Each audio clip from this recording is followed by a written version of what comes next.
and subscribe. A round of applause for the princess.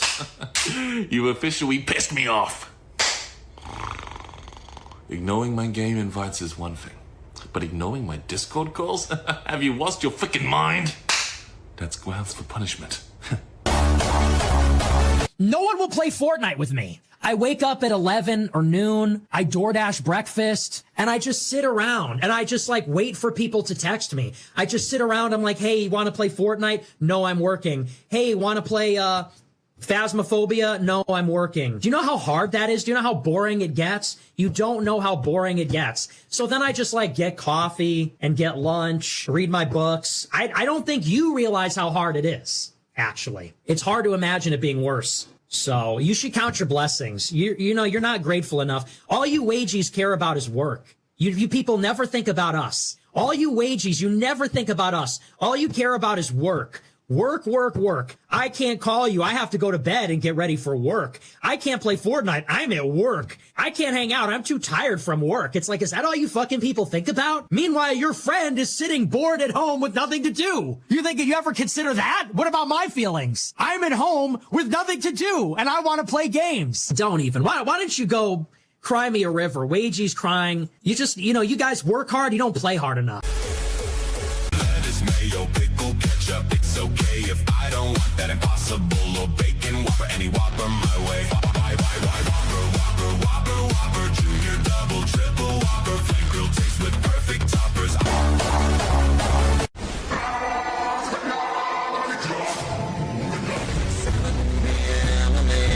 We give things and it's been good and oh yeah. Israel must be wiped off the face of the earth. I will be the worst thing that ever happened to Israel. Israel has hypnotized the world. May Allah awaken the people and help them to see the evil doings of Israel and the United States.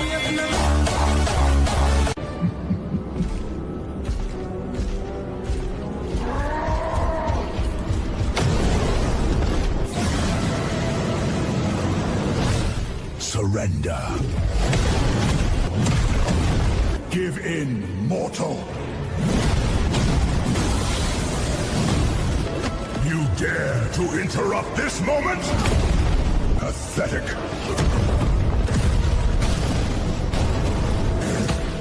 Your efforts are futile. So be it. I guess there's only one way.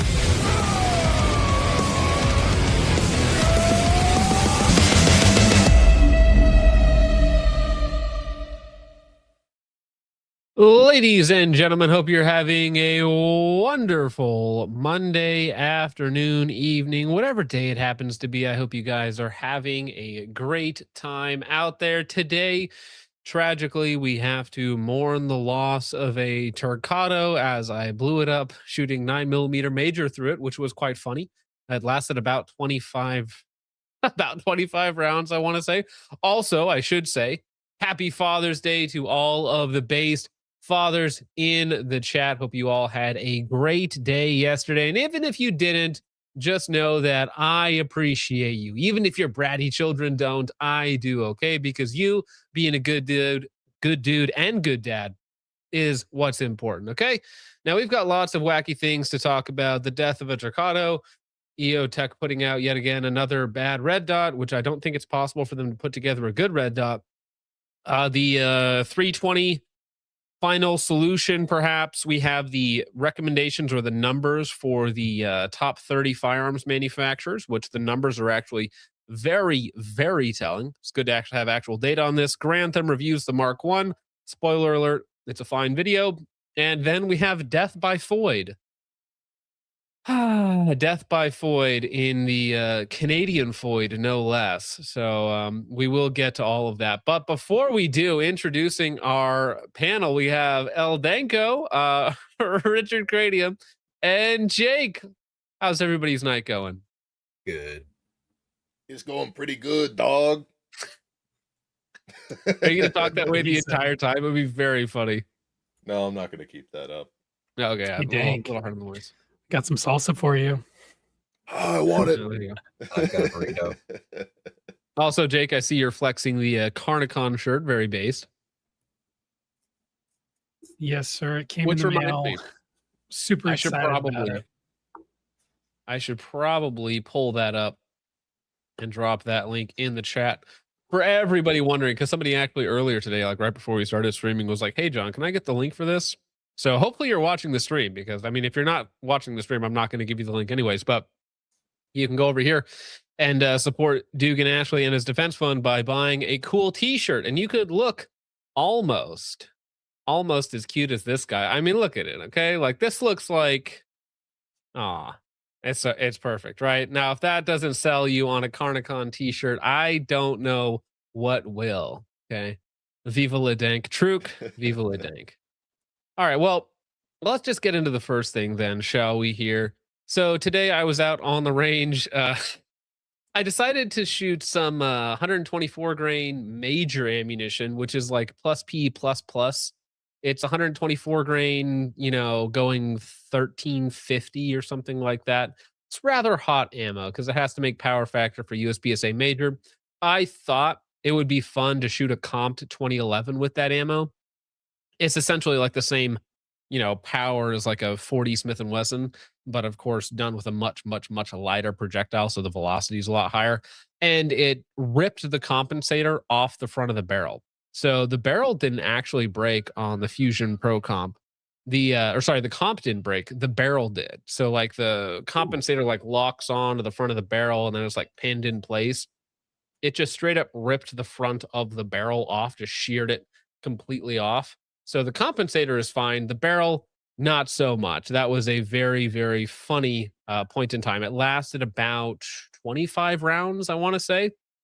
I think that is just another feather in the cap of Turkish quality, or the lack thereof. So I actually did put some of the 9mm major through like a CZ Shadow 2 with a ream chamber and a few other guns while I was there.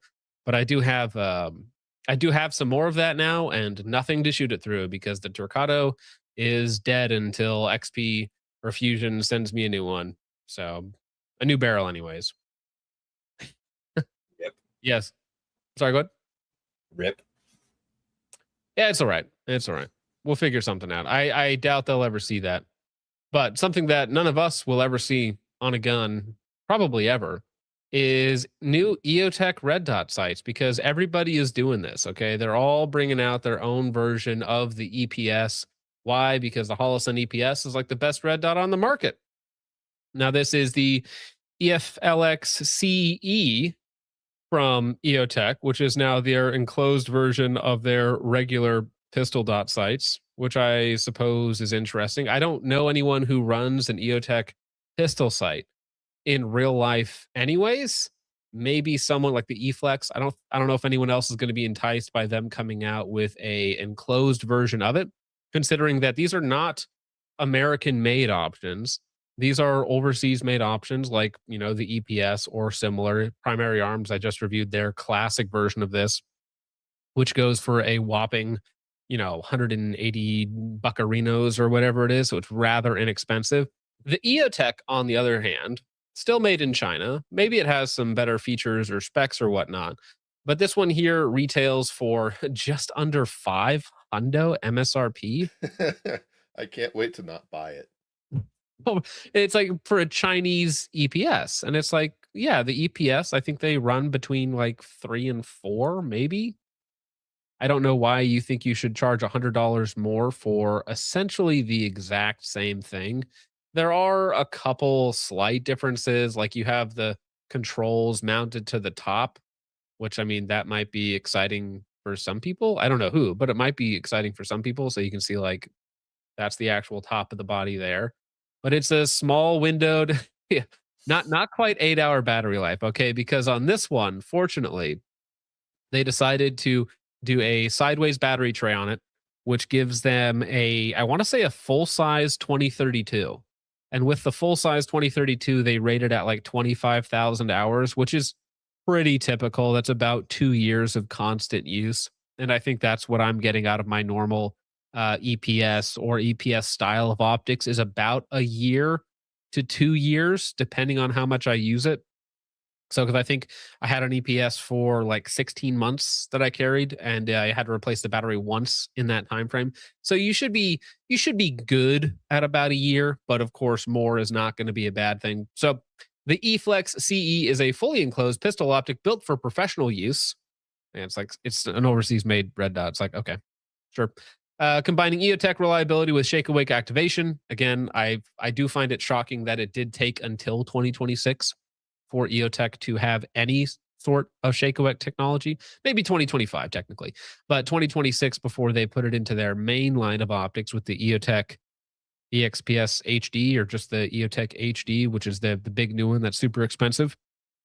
Integrated rear backup iron sight that will only ever work with a couple of pistol slides out there, because the deck height, the height of the optic, the height of the sights included with the pistol are always different. So it'll only ever line up for a couple handguns on the market for confident performance in any environment. Now, me being a little dour on it, I know people always get upset that I'm like not excited for the current to new thing.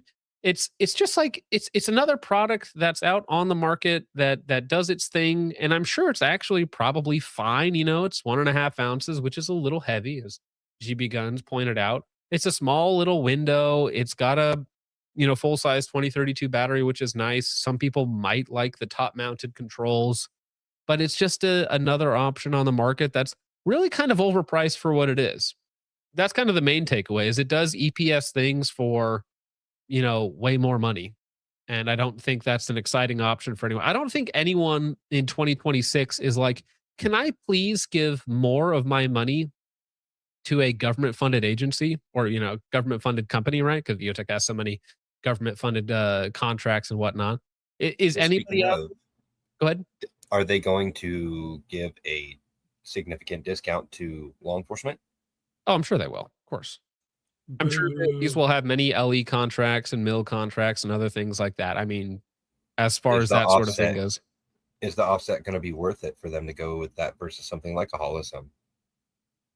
Well, I mean, the only thing that like normies will probably, my intuition is that normies will look at like two optics next to each other. They'll be like, oh, Holosun EPS, EOTech eFlex CE.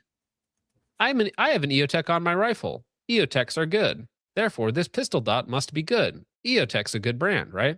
Because EOTech still has like a lot more brand recognition in the LE like low information space. So like people will just associate the quality of the pistol dots with the name EOTech. So like, oh, it's a little more expensive, but come on, you're buying the EOTech quality right there. Not realizing that it's still a Chinese produced, EPS essentially. Delta Point Pro footprint, fine. I like how they clarify that they have one ultra bright daylight setting, which is like, I never understand the point of that sort of thing. It's like, is it bright enough to actually run and do the thing? Like at top brightness, is it daylight bright? That's what I'm concerned about. I don't need the ultra sun bloom out setting, if that's what they mean. And then 2 night vision settings. It's like, what's ironic about this is that I do see it is assembled in the US, which is like, okay, that's nice, I suppose. Probably not worth the extra 100 or 200 units of measure over the EPS. But I mean, that's a nice touch, I suppose, that they have a little bit more control over the quality control of their product.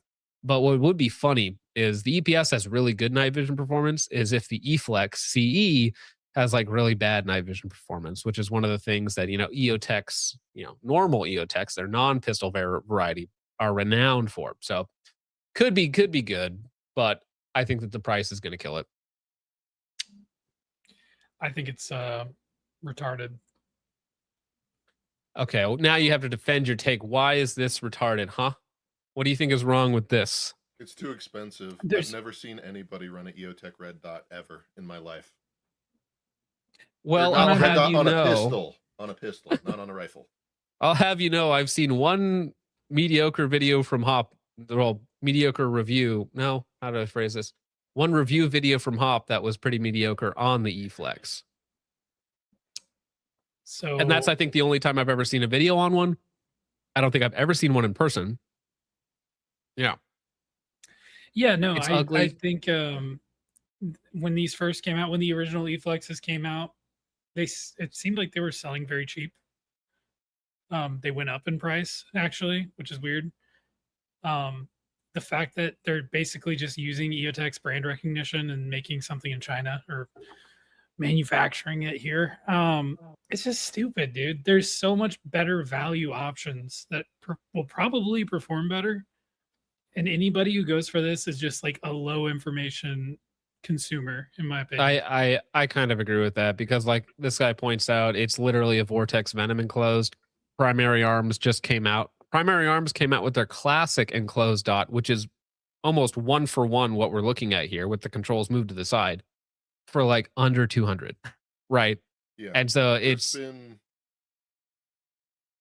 been No, 3 of these sitting at my my local gun shop, or not 3 of these, but 3 E-Flex, the original EOTech pistol dots that have been sitting in there for no joke, like 2 years or whenever they came out. They've just been sitting there. Nobody really wants these. They're just expensive well, at for least what they are. At least the E-Flexes, from what I remember, the standard versions were like only like $350. So like they weren't like RMR prices or something like that. And at least the RMR is produced in the US entirely, right? Except for like maybe 1 or 2 components. But at least that's made in America, whereas this is literally just overseas manufacturing that they're slapping the EOTech label on. Now, EOTech has been in hot water about this before, if you'll remember, because is it OGL? One of their products is co-signed with a South Korean company. So we know that some of their electronics and some of their quote unquote American produced products, some of their Voodoo line of scopes and a few other things are made in South Korea, where they were, touted as being made in America, but we know that that's not entirely the case. Some of them are being made in South Korea. So I'm actually concerned or issued or not concerned with, but I'm actually interested in how many of their products are actually fully made in the US, or if the number of real US made products is quite a bit lower than we're led to believe. No, they're probably All in right. Mexico or something. It just feels to me like they're kind of damaging their reputation with products like this. Yeah. Well, maybe it's just me who sees it that way.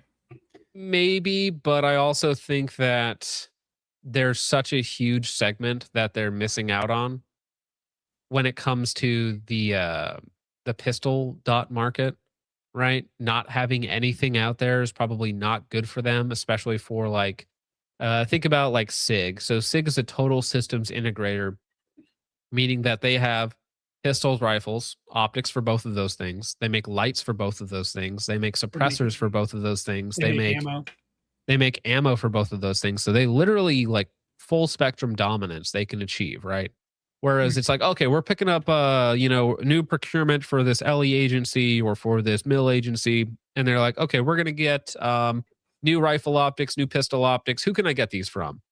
And it might be a more attractive option for them if they can package pistol optics with rifle optics, right? So same brands, same styles, stuff like that. So they have like one warranty claim, right? With one company. Or even just the fact that it's the same brand. It's like, we already trust this brand. So I can see that that too as well. I mean, dude, Galaxy Brain Take, EOTech could literally just make a good quality red dot in America and charge like $1,000 for it, and people would be flocking to buy it because it's EOTech and because it's expensive, and they'd say it's really good then, right? I think you're probably right about that. There is a large section of the populace that is not price sensitive below $1,000. Like they're just not. They don't care what the price is. If it's not, it's not car prices, it's not camera prices we're talking about. If it's sub 1,000, they don't care. Like to them, it's nothing, right? It's pocket change. It's fun money. Exactly. Yeah. It's like if you to us, it's a big deal or a bigger deal for some of us. I'm over right? here showing my toes for a 20. I mean, come on. Yeah, but I mean, you are right. No, it's like some people like flex the fact that they only buy, Aimpoint Comp M5s for $9.99, right? They're like, and if you can't afford this on every rifle, you're just a poor and get out of the conversation, right? They flex a 4K, KS1 or whatever it is, and they're like, listen, just get out of here if you can't afford this. You're too poor to talk to me, okay? So yeah, 100%. no, there is a segment of the market Military doesn't really care. LE doesn't really care. If you slap a Made in America label on it, though, people are going to buy it. I just think that this strategy is short-term cash. They're like, well, we can really quickly spin up Chinese production of a dot and capture some market share in the pistol dot segment, in which we currently have 0. Right. Yeah, if you're one of these big companies, you got to have one offering of every single thing people are going to want to buy, and EOTech's one of those companies. Mm. Even if there's even if it's a mediocre offering, they still have to have it. Yeah. All right. Well, that's enough on EOTech optics. That, again, this is the only time we're ever going to talk about it, guys. The only time you're ever going to see it. So cherish it while it lasts, because after those frames run out, that's it. That's the last time you'll ever hear of this. Now, something that I can assure you will not be the last time you hear of it. This comes from Patrick Gorilla Man, who we talked about last week. This was the kind gentleman who was next to the P320 going through the gentleman's thigh at the gun range, right? That he witnessed at a indoor steel challenge match or a outlaw steel match, right? So he went home and he decided to run through a few of the things that he theorized might have been the culprit of his, or not his, but the gentleman that he watched, his P320 discharge. Now, a couple little things on there. The guy who did get shot through his thigh and exited like just underneath his knee, really, really rough place to get shot. Really unfortunate. I mean, anywhere is rough to get shot, but straight through your quad muscle, basically all the way down, has got to make walking painful for like the next 10 years, if not forever. Right. And he said that he's like not interested in shooting. He's now gun shy for the rest of his life, because he was already like a newer shooter, just getting into competition. And then he accidentally shoots himself or has an uncommanded discharge with a SIG P320. And now he's like, yeah, I'm never interested in guns again, right? Which is kind of sad, right? Don't let a SIG get in the way of you having a good time with a gun, okay? Just because you had one bad incident with a SIG doesn't mean that we're all SIGgers, okay? Not all guns are SIGger products, okay? Just one. Don't let a SIGger in the woodpile ruin the rest of your day, okay? Anyways, so Patrick Rilliman decided to check this out, and he has a new theory, which is kind of an old theory, about why the P320 will randomly go off, and it has to do with, you guessed it, dryer lint. All right, just so we have this for fucking argument's sake. That is the pin block, right there, this little thing. Right here is dryer lint. Literally just dryer lint. Dryer lint, just sort of in that little, it's got that little slot right there, is enough to completely disable the pin block. Pin block no work no more. Yeah, like firing pin, now float. Now let me see if I can find it real fast, because I don't know about you guys, but the internals of my carry guns look so much worse than that on a daily basis. Like somebody posted earlier today in the Discord a picture of the inside. There it is. Okay, here we go.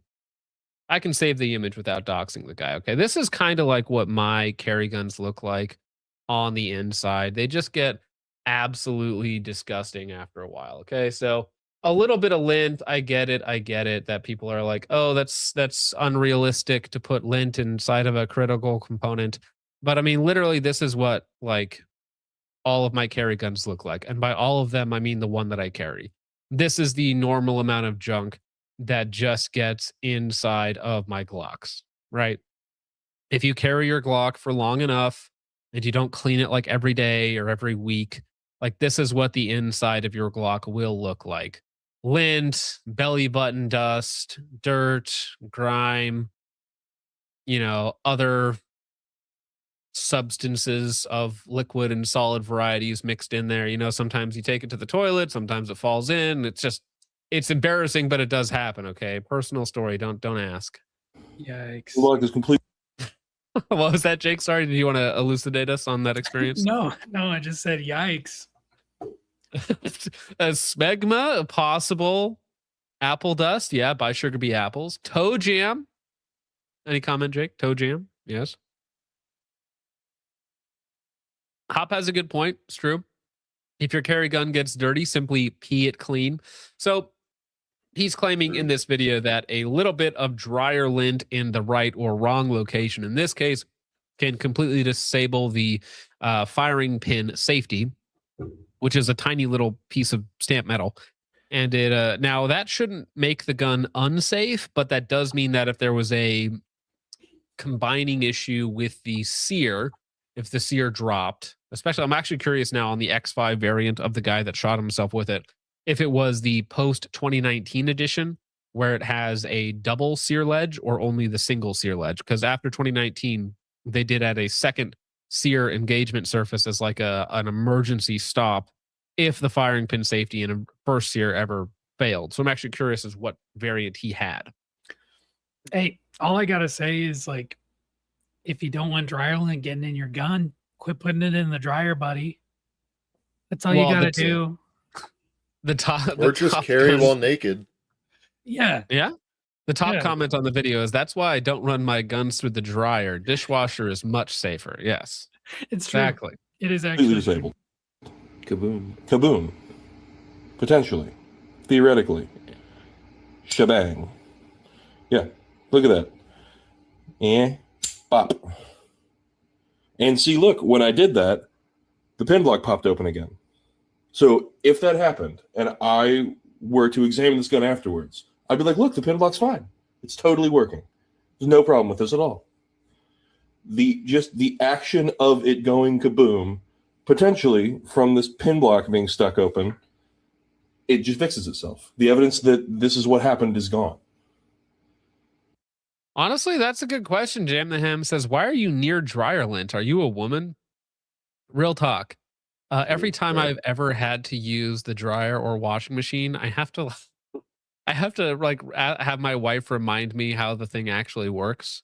I'm like, how do you make this thing go again? What's the button combination? What settings do we use? Because I don't do daily chores around the house. It's just not my thing. Okay. Just one of those things. Okay. You know, that's not in our relationship, not one of my jobs. Okay. Just like, it's literally just like a cleanliness problem. Well, yeah. So that was one of the things Hop said as well, like a while ago, I think on one of my streams, maybe the stream with Yankee Marshall on it, is afterwards that the gun is in an unsafe configuration. And then by the time that it fires, it makes itself safe again, because like if a part gets stuck, the action of firing it, you know, and going through the cycle of operation makes it clean again, which would be really funny. And among other things. Sorry, what? Did somebody say something? I'll take that as a no. Among other things, but like a cleanliness plus a design problem, it's just... Part of it is a little easy for that to be able to happen. Yeah, like I literally... it's dryer lint. I'm not But like I using metal. said, like versus another design, like that would be, I can get that to focus, exponentially harder to cause with, say, the car. Again, regardless of whether that's true or not, that's just another theory that's been out there. You know, can something get in the gun, stick the firing pin safety, or put the sear in the wrong position, or anything else like that? Even if that were true, the gun's design should not be able to do that. Because again, this is like what most of my Glocks probably look like right now, to be honest, if not worse. You know, there's hair, there's pubes, there's dust, there's lint, there's a collection of wonderful things in here, gumming up the action and the sear and the trigger bar and stuff like that. And the gun still is in a safe configuration. Gross, but safe. Right, Just Jake, like, you're used to the gross but safe configuration. Wasn't that the abortion argument back in the day from the left? No, I don't think so. I don't think so. I think that was the nature of your sexual propositions, though. Gross, but safe. I see. Is it safe? Never heard of AIDS. That's true, actually. That's true. And Jake is in a high risk category for that sort of thing. So I am with the foot stuff. Oh, right. Isn't that what led to the AIDS epidemic in the 80s? Was foot stuff? I don't think so. I don't think so. I don't know what foot stuff you're talking about either. I was heard it affected the foot community. You know. No, haven't got a clue. Anyways. Well, you know what's funny? So we have some really great, I don't know where my system went, but anyways, we have some really great data on firearms and on firearms sales numbers. And so we got a new list just a couple of weeks ago on the top 30 for all the different categories of USA firearm manufacturers of 2024. And you're like, wait a second, John. It's not 2024. Who cares about 2024? Unfortunately, this data takes a while to compile accurately. And Orchid is like one of the few people that actually puts out relatively useful lists of information. So we just got, again, a couple of weeks ago, the numbers from 2024. So I personally find this stuff very interesting because keep in mind, 2024 was before the big downturn. You could probably say that it was the last of the good years before we got into the 2025, 2026 current Trump slump 2.0. Now, 2023, 2024 were not the peak of COVID, but they were still overall good years for the gun industry. You're heading into a big election cycle. It's tumultuous. You've never had more gun owners in America. You know, social tensions are quite high. And of course, we're under a Democrat president, which is going to lead to higher gun sales. So 2024, 2023, not the heights of COVID, but still big, big years. So scrolling down here, you can see the percent changes from 2023 to 2024. It's a slight taper off, overall down about 2%.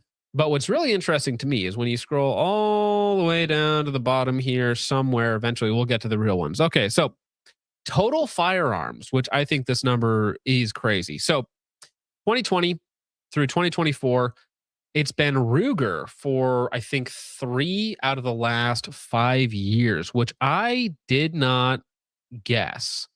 I really wish we had breakdowns of models because I would be very interested to see what Ruger is selling at such high volume. So they were beat out by for 2 years by Smith & Wesson, because Smith & Wesson, if you look at number 2 here, is insane. The fall off that they had post COVID, I would not have guessed that they were selling double, 2.5 times what Sig Sauer was selling in 2020. They sold 2.3 million in 2020 and 2021.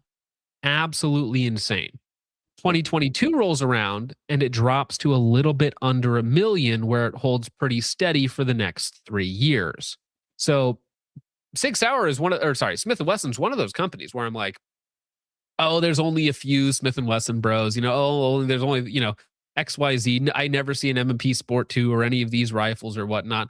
But apparently, they're just pumping out insane numbers of guns. And I would imagine the bulk of that, as we'll get into, is going to be pistol sales. Because they do sell, basically any size or caliber of, from deep concealed carry up to, bigger gamer guns and whatnot. But Smith & Wesson's numbers, absolutely insane and still on par or a little better even than Sig Sauer. So scrolling down the list to number 3 here, Sig Sauer at 1 million in 2020, 1.3 in 2021, 1.1 2022. So they've actually had a little bit of a taper off, but a very stable run of numbers, anywhere from 900,000 to 1.1 million over the last 5 years. Pretty darn good. I am also interested that despite literally having their total sales in the last 3 years versus 2020 and 2021, that Smith & Wesson did not have some massive layoff. Because I mean, if a lot of companies were like, hey, our sales are down 60% from last year, normally you would see, and for 3 consecutive years after that, maybe it's just because their strategy was really good and they didn't over invest. They didn't over, increase production. They didn't over increase their workforce, and project that growth out infinitely, that they didn't have to deal with such a huge crash. But losing 60% of your sales consecutively for 3 years, and I'm sure, again, keep in mind, this ends in 2024. So if we continue out 2025, 2026, is probably, wisdom would dictate it's even worse now. It might be 20 or 30% down from what it is in 2024 compared to what it is right now. Now, Anderson Manufacturing, interestingly enough, while they had a major crash in 2022, right, from 500,000 guns to 157,000 guns versus 2021 to 2022, 2023 and 2024 saw a massive uptick back up to 600K, which was better than what they had in 2021. Now, I'm curious if the Anderson Kiger, which was their Glock 19 Gen 3 clone that came out in that time span, or their new Frontline series that also came out around that time frame, if that must have just been selling like hotcakes. And you'll notice like 3 out of the top 5 did come out with a Glock 19 Glock Gen 3 clone during that time frame for total sales. So those guns are popular, despite how similar they all are in terms of form and function and performance and price a lot of the times. They are selling very well. Number 5 for the year, Palmetto State Armory, which has seen continued growth from 2020 to 2024, so good on them. Savage Arms, which what does Savage Arms make? Bolt actions. Bolt actions. Hunting rifles. Hunting rifles. Axis. Savage. Well, yeah, I've had a Savage Axis 2 Precision, which I actually really liked. I got it for like 600. It was a little 5.56 rifle, but it was like pretty accurate and kind of nice for like a PRS training rifle, I guess. Glock, very steady between 400,000 and 500,000, which actually surprises me. Now, keep in mind, gentlemen, this is Glock USA and has nothing to do with foreign manufacturing. This is only talking about U.S. manufacturing. So you'll see some of these companies like Beretta at number 12.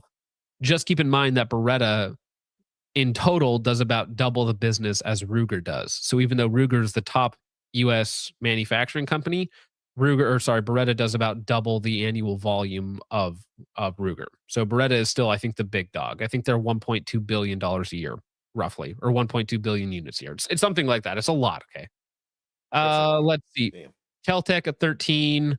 Aero Precision all the way down at number 15, which is actually not bad, right? Not bad for a company that size. In terms of manufacturing, they had a peak of 200K in 2022 and then dropped to about 170 in 2024. And again, I imagine that some of these companies like Aero, you might see halved in 2025, 2026, right? Some of these companies just might not have even been putting out enough product to cover base over the last couple of years, because 2024, again, keep in mind, is right before the slowdown. In a year or two, when we get the 2025 and 2026 numbers respectively, like I'm sure it will be shocking how bad some of these companies did in 2025 and 2026. So we got Kimber. Sorry, go ahead. I said, damn, I was looking at the numbers and I looked at Taurus's numbers. Getting a little bit ahead of you, but no, you're good. You're good. Kimber, Axon, FN America, Legacy Sports, so on and so forth. Sky, all the way down at 38,000. High Point at number 30, 38,000 as well. Now, keep in mind that look at Sky. This is what I expect a lot of companies to look like if we saw the 2025 and 2026 numbers. Obviously, it's not possible to see the 2026 numbers considering we're still in it, but they peaked at almost 250,000 in 2021, down to 38,000 3 years later, right? So like an 80% fall off. So it's like, yeah, obviously they went under. High Point, not quite as bad. They peaked at 106,000, down to 38,000 2 years later. Not a terrible fall off. So you'll see some of these companies, they have a big fall off. Some of them have very stable, like Daniel Defense started at 51, ended at 55. Browning, which I continue to forget exists, started at 38, ended at 49. Shadow Systems had a big uptick. 2020, they were at 17, ended at 50K. Not bad. Staccato started at 15. Now they're up to about 50K, right? Which is why you're seeing them build momentum continually. So, I mean, it really depends on what you're looking at. So some of the companies here have been able to stabilize, even increase Radical from 67 to 107. Not bad. FN America from 106 to 120. Kimber is down quite a bit, but their reputation is held out. So the reputation's actually improved a little bit over that time frame. But you'll see like Beretta USA started at 107, now up to 180, which is a big, almost doubling in that same time frame where a lot of other companies are getting hurt. Very interesting. Colt started at 90, which was probably in the middle of their downturn before they got bought out by CZ, to now under CZ's leadership at 195K, right? So they're doubling in that same time frame where a lot of people are getting hurt. Now, if we go through the actual specific categories, right? So top pistol manufacturers, you have Sig Sauer maintaining relative stability, right? Coming in number one for 2024 with 1 million in 2020, 875 in 2024. Just below them, Smith & Wesson, Ruger, Glock, Palmetto State Armory. So it's Palmetto State Armory pistols account for roughly 25% of their business, which is, 130,000 pistols. So that's a lot of daggers, okay? That's a lot of daggers heading to the hood. Yeah. They made approximately $10,000. Well, actually, I'm curious. So if they made $30 per pistol, which is probably pretty close, they made, I mean, that's still like, it's still a decent amount of money. Still 40 million, but $40 million over 130,000 pistols doesn't sound that great. That's a lot of work for $40 million. But you can scroll down. So, I mean, Taurus is coming in at number 11. Beretta's still at 12. But, I mean, look at the difference between number 1 and number 10. Actually, you know what's funny? I'm shocked that FN America is at number 10. Even though the difference between number 1 and 10 is literally 10x, right? 92,000 for FN at number 10, 800,000, 875,000 for Sig Sauer at number 1. So Sig, despite all the controversy, despite the downturn, they're down about 500,000 handguns, well, about 400,000 handguns from their peak, but still pumping out the biggest numbers. Again, though, if we look at Smith & Wesson in number 2, their 2021 and 2020 years, absolutely insane, dominating the market, putting out 1.6 and 1.5 million pistols. Which, correct me if I'm wrong, is that before the RXM? What was Ruger selling in 2020 and 2021? I'm gonna ask 380 Google. LCPs. Is that? Did they really offload that many? That's insane. I don't know. You're looking at Smith & Wesson, by the way. Oh, It's not Smith Ruger's wasn't. My numbers. bad. My bad. I thought I was looking at Oh, Ruger. Smith- I'm oh. stupid. Either way, Ruger sold 1 million handguns in 2021. What were they selling in 2021? No, Smith & Wesson, it makes sense. Of course, LCPs. you have the MMP 2.0s of any variety that they're selling to everybody. You got the bodyguards, the CSX, and everything else, right? So no, that guess, totally makes sense for Smith & Wesson. Ruger's would probably be revolvers to boomers. Well, is what I they would sell guess. a lot of LCPs. They sell a lot of the Security 9 series. Those do sell. I mean, they're cheap 9mm handguns. Is People the are gonna Security buy 9 them. discontinued, or do they still make those? I think they do. I think they changed the name. The LCP Max is like a small Security 9. Right. They kind of did some weird inbreeding with their lines, but I mean, they're really cheap pistols. So it would make sense that they would sell a lot of them. No, I Somebody's mean, got to put guns in the hood, you know? Yeah. Well, yeah, but that white is women the gotta buy something. when people talk about COVID expansion, right, that these gun companies did, and that leading to their failure later on, like you can absolutely see why, right? If you're forecasting 1.7 million handguns a year, and you're like, dude, this is great. We're gonna move into a new facility. We're gonna leverage 20 new machines and bring on 100 new staff, and then the very next year your sales crater by 70%. Like you could see how a lot of companies get out over their skis because of the pandemic. Okay. And number 20, American Tactical. What the heck is ATI making? Also, as much fun as I make of Smith & Wesson bros, like they're literally number 2 in the list still. Walther bros are like 1/20th of whatever Smith & Wesson is putting out. So there are not a lot of you Walther bros out there. I know the PDP is like, some people like it. Okay, there's a few PDP bros out there, but man, not a lot. Okay, you guys are the cult. There's like 15 of you in existence. All right, revolvers. Does anyone care about revolvers and the fact that Heritage Manufacturing has just dominated? Heritage makes like the Rough Rider and the other 22 type stuff, right? Yeah, they're like $100, so that's probably a majority of their sales. 95 if you catch them on a good sale at PSA. Yeah. Oh, ATI makes Unfathomably 22s cheap. and 1911 clothes. Ah, I see. Thank you. Okay, but are they really selling 170,000 a year? Dude, that's They're $100 what? bucks. I mean, I know, but that's 500 a day every day. yeah, I could find you 500 retards a day. Every single day. Dude, they were selling 500,000 in 2021. People in the pandemic were like, I got to get a gun to defend myself. And they're like, Heritage Rough 6-shot Rider. 22? That was my Right? They're like, first pistol. I want to say, I mean, technically not, but I was 16 and I got one of the Heritage Rough Riders with the 22 Magnum cylinder.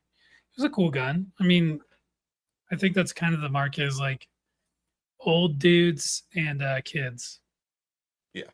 yeah. But I mean, I'm shocked that what I consider a novelty is the #1 revolver sale, right? Because I consider, I don't know, like a Ruger, little concealed carry like revolver as like the standard. Like that's what everybody buys. Or a Smith & Wesson, right? That's what everybody buys. Not a Ruger Rough Rider. Like that's the standard revolver that everyone owns. You think too highly of people. I guess, dude. People are asking where HK is on the list of top 20 for pistol production. They apparently are just not on here at all, dude. Like they did not make the top 20 pistols. Like they got BTFO'd by American Tactical somehow. It's crazy. HK is just vaporware, guys. Who would have thought? Well, although to be fair, this is American manufacturers, so and that, John, this does to be not fair, count. those are the only numbers that actually matter, because all these other countries Well, right, are not but this real. what I'm saying is, when did HK USA start? 2025 with the CC9, which was the first American-made HK.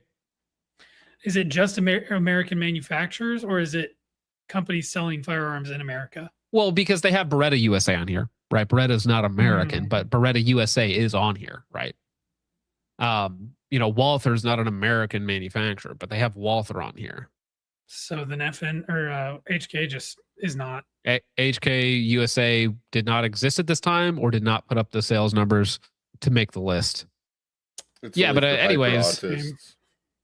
actually, I'm curious. So Heritage Manufacturing sold 170,000 Rough Riders in 2024. That puts them above Palmetto State Armory in terms of total handgun sales. That's actually crazy. That like they're That's if you put them on the regular pistol production list, they're sitting below Glock, which is crazy to think about. They're number 5 underneath Glock. All right. And then you got Smith & Wesson, Ruger, Colt, and then I don't recognize anyone outside of Kimber, Henry Repeating Arms. Diamondback makes a revolver. It can't be good. It can't be good. It's the ARP revolver, John. Yeah, yeah, I guess. Rifle manufacturers, also shocking. Ruger, number one for 5 years in a row. Well, technically they took second 1 year, but still, like, absolutely dominating in the market, and really didn't have that much of a dip post-COVID. I mean, they did 617 in 2020 and 680 in 2024. So what does Ruger do for rifles? It's just like Ruger American. Yeah, Ruger American bolt action. Probably a vast majority of it, honestly. I mean, they're a those budget like constantly. hunting bolt action rifles. Some of them take AR mags. It's like, that's neat. Do they have a RPR Ruger precision rifle? Is that it? Because do they have a generic AR? Oh, you know what? You guys are right. 1022. You guys are right. It's the 1022. Yep, 100%. My bad. I take it back. Yep, 1022. Savage Arms. Bolt action Other than- rifles. bolt action rifles, really? Hunting rifles are that dominant in American rifle manufacturing? Is it? I mean, I know Savage probably has Well, you a got to 1022 think about version as a well. lot of these banned states. They have a lot of people in California. Yeah. They can't really It's true. buy anything good. So if you're like a prepper or whatever you want to say, what are you really going to buy? Probably it's going to be a hunting rifle. Mhm.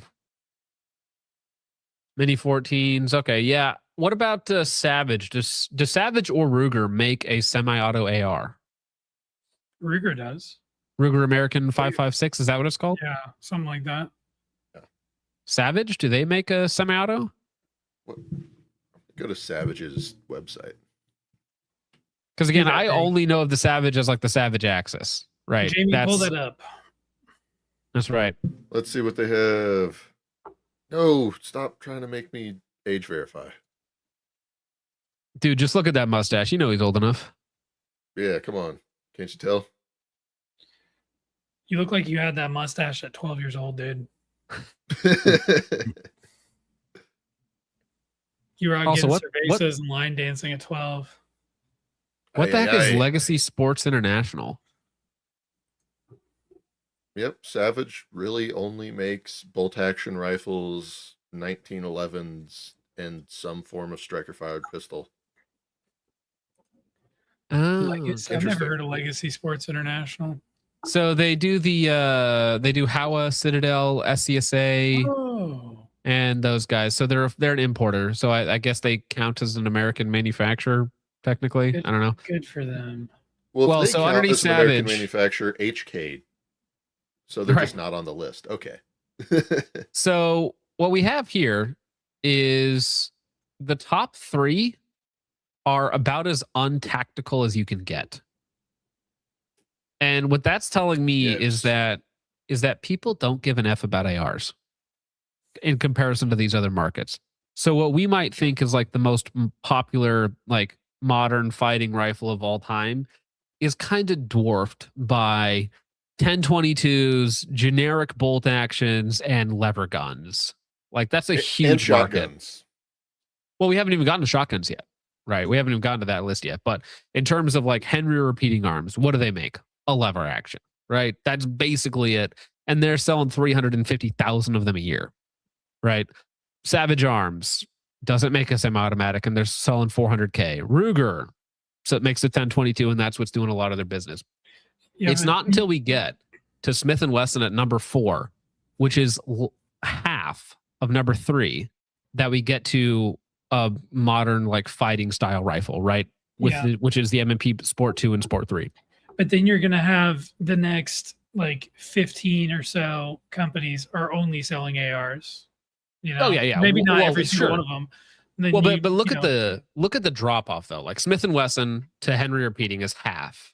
yeah. You half that again, and now you're at Palmetto State Armory at number 5 with 96,000. Surprisingly, Radical Firearms right behind them. Also, the only 115 rifles off of Palmetto State Armory is Radical Firearms. Damn. Now, I don't know about you guys, but I never see or hear people talk about Radical Firearms So- anymore. I know they come out with a new like Radical Defense or something like that, and they have like a Yeah. quote unquote higher end line of rifles, but I've never looked at one or seen one in person. I think the reason why you see Radical in this list so high is because Radical actually sells in stores and PSA doesn't. Yeah, that's probably a big Like big if I point go of to it, yeah. if I go down to Shields, there's Radical ARs on the shelf, and when you're looking at your options at Shields of Radical, Daniel Defense, you're like, oh man, I really don't want to buy the Daniel Defense, but I want something that's not the cheapest thing here. I don't want to get the Ruger, so I'll get the Radical. And then they Moral of the story is get your gun in front of boomers and in stores. Yeah. That's what I'm hearing. Like get your gun in Cabela's, get your gun in Sportsman Warehouse, get your gun in, Shields or whatever it is. Okay. If you can get it in front of boomers and not be absurdly expensive, they'll buy it. manufacture your guns. I Well, don't- because Anderson right behind him at number 7. Yeah. Also, One of my old shocking here. coworkers- Go ahead before I get to this. Yeah, one of my old coworkers, I think he has the mentality that a lot of people have when it comes to firearms because he's not a gun guy really at all. And when he went to go get to buy his first gun, he said, "What's the cheapest thing?" And then he went like 2 above that. And I think that's what a lot of people do is they don't buy the cheapest thing, but they buy something that's pretty dang cheap, and it's usually something that's going to be in store. And these aren't gun people; they don't really know that much. Right. Well, yeah, when they say like in 2020, 2021, you had like 4 million new gun owners or a million new gun owners a month at some point, right? Those people aren't like us. Like they go into a physical store and they go talk to a gun counter person who probably isn't one of us either, and is like, "What do you have?" They and don't then they buy go and based watch off a that. hop review. They're- Yeah, exactly. The second gonna cheapest say- wine you have.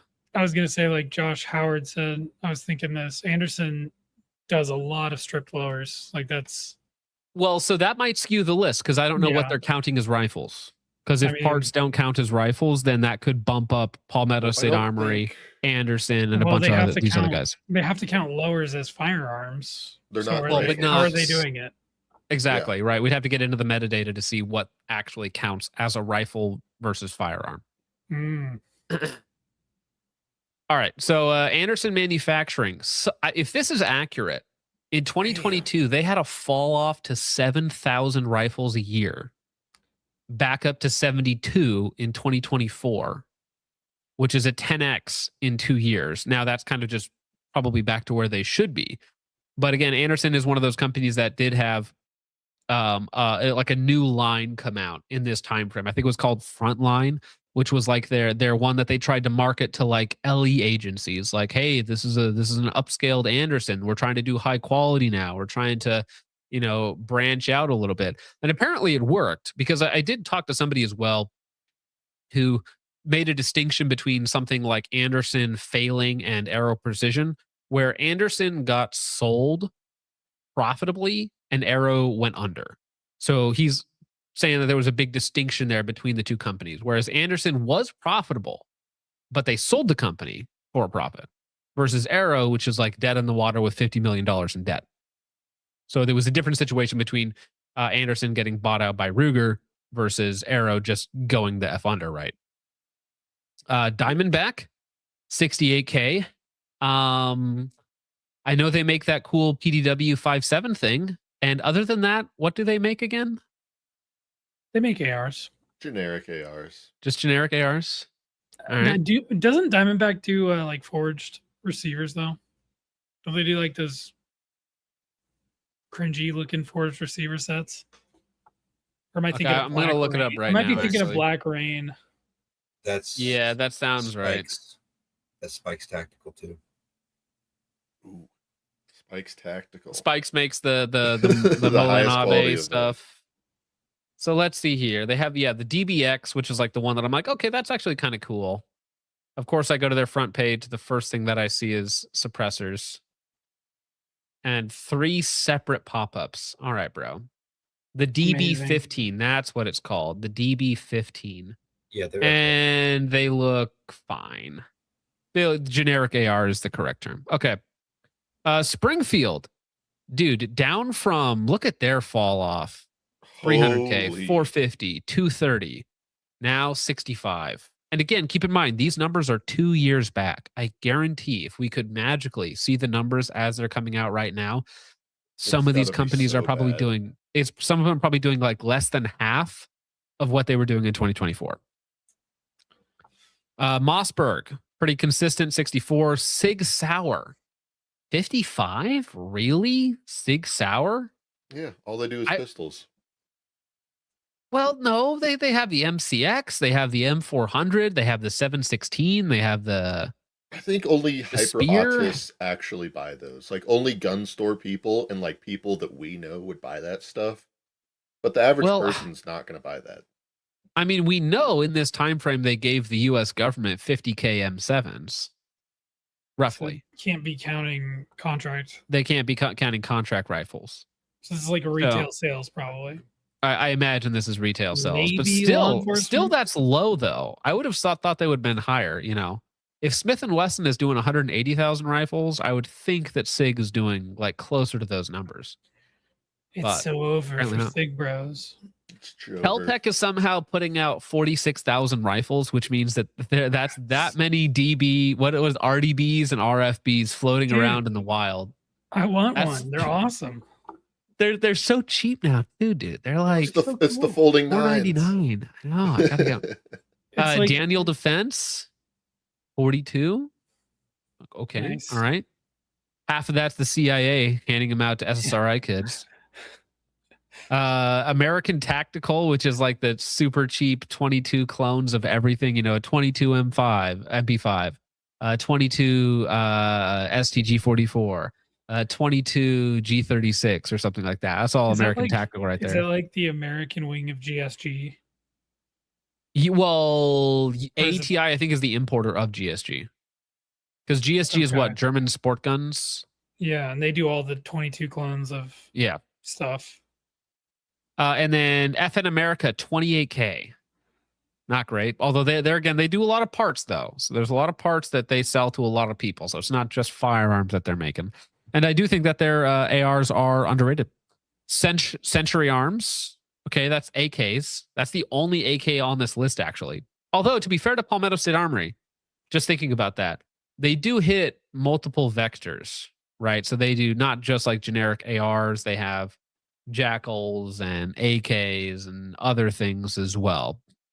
So I mean, they can hit some extra markets that some of these other companies can't. But Century Arms is like just AKs, the only one in the top 20, and then Delton just beneath them by a few dozen rifles at 20K. Delton is also no longer with us. Now shotguns. Now here's where Beretta's number 2. I'm not super interested in shotguns, and it's really Mossberg. only a couple of big players. You know, it's like Mossberg at $250,000 a year. Dude, Mossberg's next always on close- top, dude. Let's go. The next closest one is Beretta, but look at Beretta's rise. Okay, so starting in 2020 at 16K, up to 100,000 in 2024. So meaning that this was in the time frame that they were releasing the A300 and the other variants therein. So that's actually a really, really good 1301s and all 13. that. Yeah. No, this is a great time frame for Beretta there, where again they're releasing good products in a market that ironically is less congested than like the AR-15 market, and actually making like really good waves from being, what were they in 2020? In 2020 they were, it doesn't say, but they had to have been like number 15 on the list or something, all the way to number 2 in 2024. Yeah. Savage is on there. Kel-Tec is on there. That's a lot of KSGs. Remington Arms, the only list that they could possibly be on, even though they're dead now. Henry, Outdoor Colors. What the heck is Outdoor Colors? And Black Aces Tactical. These have to be like the Turkish. stupid importers. Yeah. Turkish. IWI. What shotgun does IWI have? The Palestinian Eliminator, 5,000. Yeah, the PSE. Oh, is it the Tavor TS12? No way. People are buying this many of TS12s. You gotta support Israel, John. I forgot about this thing. I think I saw like 2 videos on it and then forgot about it. The TS, the rotating chamber TS12. It's the black people shotgun. Hell yeah. Because it's like I've 3 never 5-round seen tubes. a white guy hold one of these shotguns. Every video I've seen online has been the blackest guy you've ever seen holding one of those shotguns. Black, The- like commando gas station security guard. Yeah. Black, like Yes, steal your wallet yes. black. Yeah. They're attracted to the weird shapes. I don't know why that is. It's like you'll see them with like a bullpup 9mm chassis. And it's like, why though? Why did you do that? Is it because it looks, I think it's because it looks quote unquote like 90s futuristic. You know, Yeah. if this gun was around in the late 80s, early 90s sci-fi era, it would have killed. So it just looks generically futuristic. All right. Firearm exporters. Ruger at number 1, which again, these are like tiny numbers. 50,000, Glock 50,000, SIG 50,000, Smith & Wesson roughly 50,000, and then the list kind of just drops off with what's actually the smallest one on here. Beretta USA only exports 4,000 firearms, which is funny. Horus only exports 4,000 firearms. Daniel Defense, that's terrible, actually. For a military-style rifle, only exporting 1,000 rifles, that's terrible. It's hard to get rifles into Ukraine these days, John. I guess. I like how Armchair Wholesale is BTFOing Daniel Defense with 3 times the exports. Well, who's Daniel Defense really going to sell to? If this is talking about like civilian markets elsewhere, like nobody else could own ARs. There are AR markets in other parts of the world. They're just very, very expensive. Like in Europe and a lot of European countries, especially Eastern European countries, you can buy ARs. They're just very expensive. Very, very, very, very, very expensive. You know, it's like an AR there is $5,000. According to our South African friend, our resident South African in the server, the Daniel Defense is like the sought after rifle down there, AR wise, but they are insane. They're like 5 times the price, if not more, than like a Chinese AK, which people here would like cream their pants for that. Oh, I know. Guys, I got a business venture. Well, Nop says they can buy a Geisley in Italy, but a Super Duty is like 3,500. That's not that bad. It's not bad. Yeah. Because it's a $1,300 price increase, but you're in Italy, so I mean, like the price of gas there is $8 a gallon. So yeah, that's not that bad in terms of inflation. And you have to fight off like 16 Muslims to get to the pump. When I was in Italy in 2018, it was actually not as bad. It was pretty good. Back then, gas was like $8 a gallon. So no matter where we went, it was like insane for Phillips. But now I imagine it's even worse. Because yes, even back then we got accosted by the migrants while traveling. And they do that dumb stuff where they make it sound like it's cheaper by charging it by the liter. Oh, I hate that so much. It's like, listen, it's $1.89 a liter, and you're like, yeah, and there's 4 of those in a gallon, or 3.78, and you're like, okay, oh, whoa, that's what you're charging me, whoa, and then it's like that's half a big soda bottle. That's how much we're charging. Whoa, what the fuck? It's also like it's a $1.89, but it's 189 euros, so that's actually like $2.50. It's like, oh, okay, this just got worse and worse, bros. Yeah, the math is not adding up on that one. Well, unfortunately, it is adding up just way too quickly. All right, that's the problem. Although, hey, gas here is kind of stabilized. Even though, hey, are we technically back in the war? Is the war off? Is the war on? I didn't check this morning, so I don't know. I heard that the war is over. It's truly over this time. They say the strait's closed. Not gonna happen. Anyways, actually, let me check that up real fast. Oil prices on today. again for the next. Yeah, I've heard war over It's about fine. 16 times. I've heard Iran leaves negotiation table about 100 times. So I don't know. Yeah, I don't know. Although I will say, gas is down to $74 a barrel. So, I mean, it was oil's crude. down to $75 a barrel. So that's not bad. That's almost pre-war pricing. Okay, so can I get my sub $3 a gallon gas, please? Please, dude. Before the war, I was paying like $2.40 a gallon in South Dakota, like dirt cheap, $2.40, $2.50, something like that. Now it's like $3.60, $3.70. Yeah, I was paying like $2.80 before war, and now it's the gas station right down the street from my house is $4.70. Oh my goodness. Yeah. Ours Rough. is back down to like 350-ish. Yeah, I was 360, talking to some 350, Californians 350 the is other good. day, and they were talking about it's like $10 a gallon. I'm gonna kill myself. It's They could I'm so glad they I'm could not in totally do California. that. I'd be okay with that. There are many reasons I'm glad I'm not in California. All right, guys. Well, let's get to your guys' support before we talk about, dude, the Norwood reversal of all time, Garantham. Okay, dude, somehow pulled off the reverse aging card, but or at least the Turkish doctors did. But enough about Turkish shotguns. Let's talk about your Turkish donations here. All right. Let's start off with the important ones. Okay, the ones that people have been waiting for.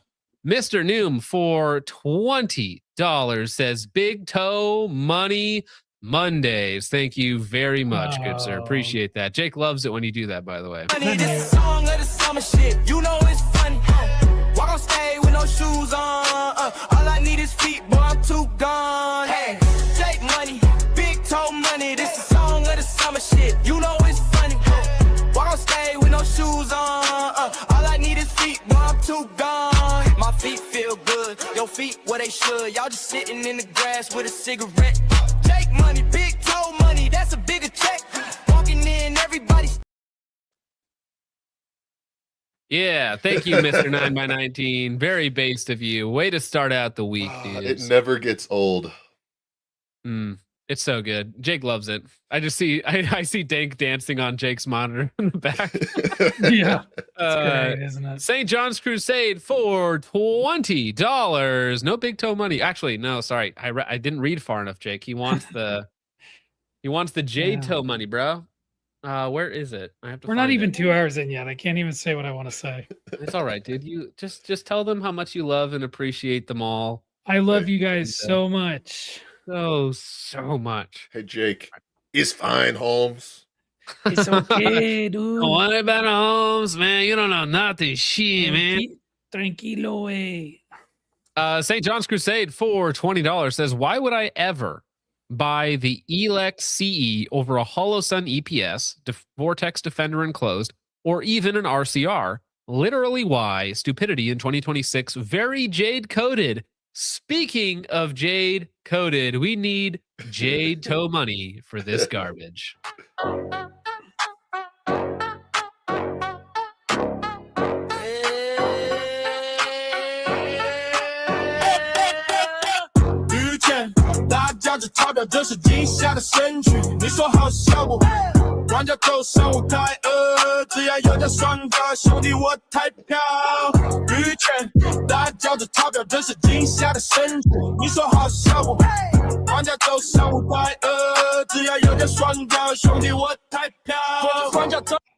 Damn, that one's good. I like that one. Damn, that's It's the most tolerable. It's the most tolerable of the banger, absolute banger. Versions. Thank you, St. John's Crusade. All right, 405 Defense for $20 says, I don't slang or bang. I just drop big toe money like it ain't no thing. This is a song of the summer shit. You know it's funny. Walk on stage with no shoes on. All I need is feet, boy, I'm too gone. Hey, take money, big toe money. This is a song of the summer shit. You know it's funny. Walk on stage with no shoes on. All I need is feet, boy, I'm too gone. My feet feel good, your feet where they should. Y'all just sitting in the grass with a cigarette. Take money, big toe money, that's a bigger check. Walking in, everybody's. Come here.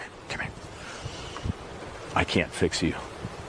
No one can fix you. You are a broken, subhuman piece of trash, a garbage person.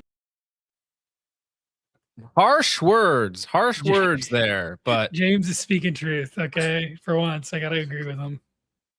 thank you, 405 Defense. Very, very based of you. Okay, I think we're done with the BTMs. Thank you. Coppertone for 2 says, best part about World Cup is Argentinian Twitter. Yeah, I've seen them do some painter posting on Twitter. The Argentinians there, big fans of them. Armorite Boy for 2 says, breaking news, John is still late and extra gay. Well, it is CZ month, okay? I shot the CZ today for like 500 rounds, so I feel the gayness on my hands. I probably shouldn't have done that motion while saying that. You feel the what on your hands? What do you feel, John? That's all right. You know, it's just the vibration in my hands when I'm sitting there doing the thing with it. It's like, damn. Isn't it also Whoa. Black History Month? Whoa. Or wait, no, it's not Black History Month. It was Juneteenth, right? Yes. Like a couple days ago. Did you know they called it Juneteenth because blacks can't pronounce June 19th? I believe that. Yeah. Coppertone for 2. Speaking of which, shit. Coppertone says, totally nice dentistry or something like that. Appreciate that, sir.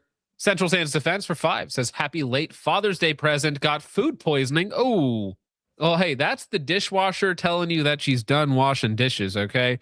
Pray for me and the septic system. TMI. Also, Mercenaries is peak gaming. Dude, I love Mercenaries.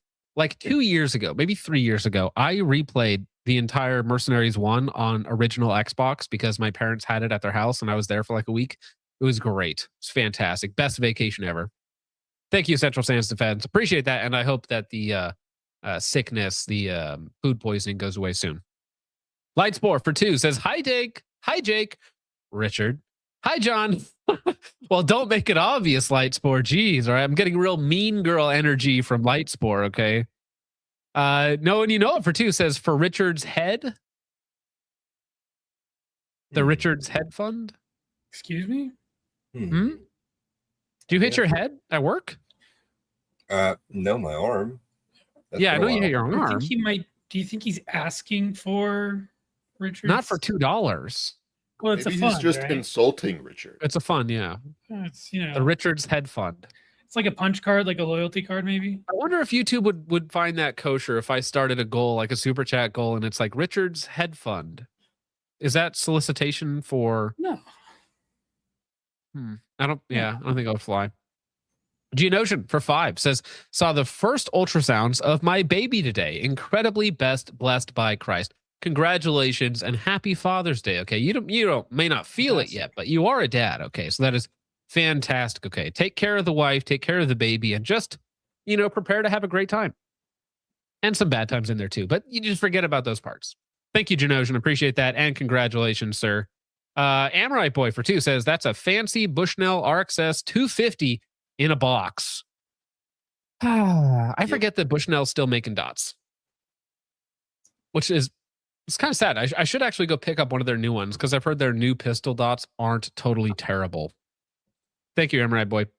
JB Doss, new member. Appreciate that, good sir. Thank you. Coppertone for 2 says, Canadian cop got her Chabad Scholar. I did hear that the civilian that got clapped in Canada, which we're about to talk about, was in fact a Jewish scholar, which is, it's like death by Foyd combined with like incel rage combined with accidentally smoking a Chabad Scholar. It's a weird one. It's a very, very weird one. Thank you, Coppertone. Buy Sugar Bee Apples, member for 8 months, says, sent an HD photo in VIP chat. Of what?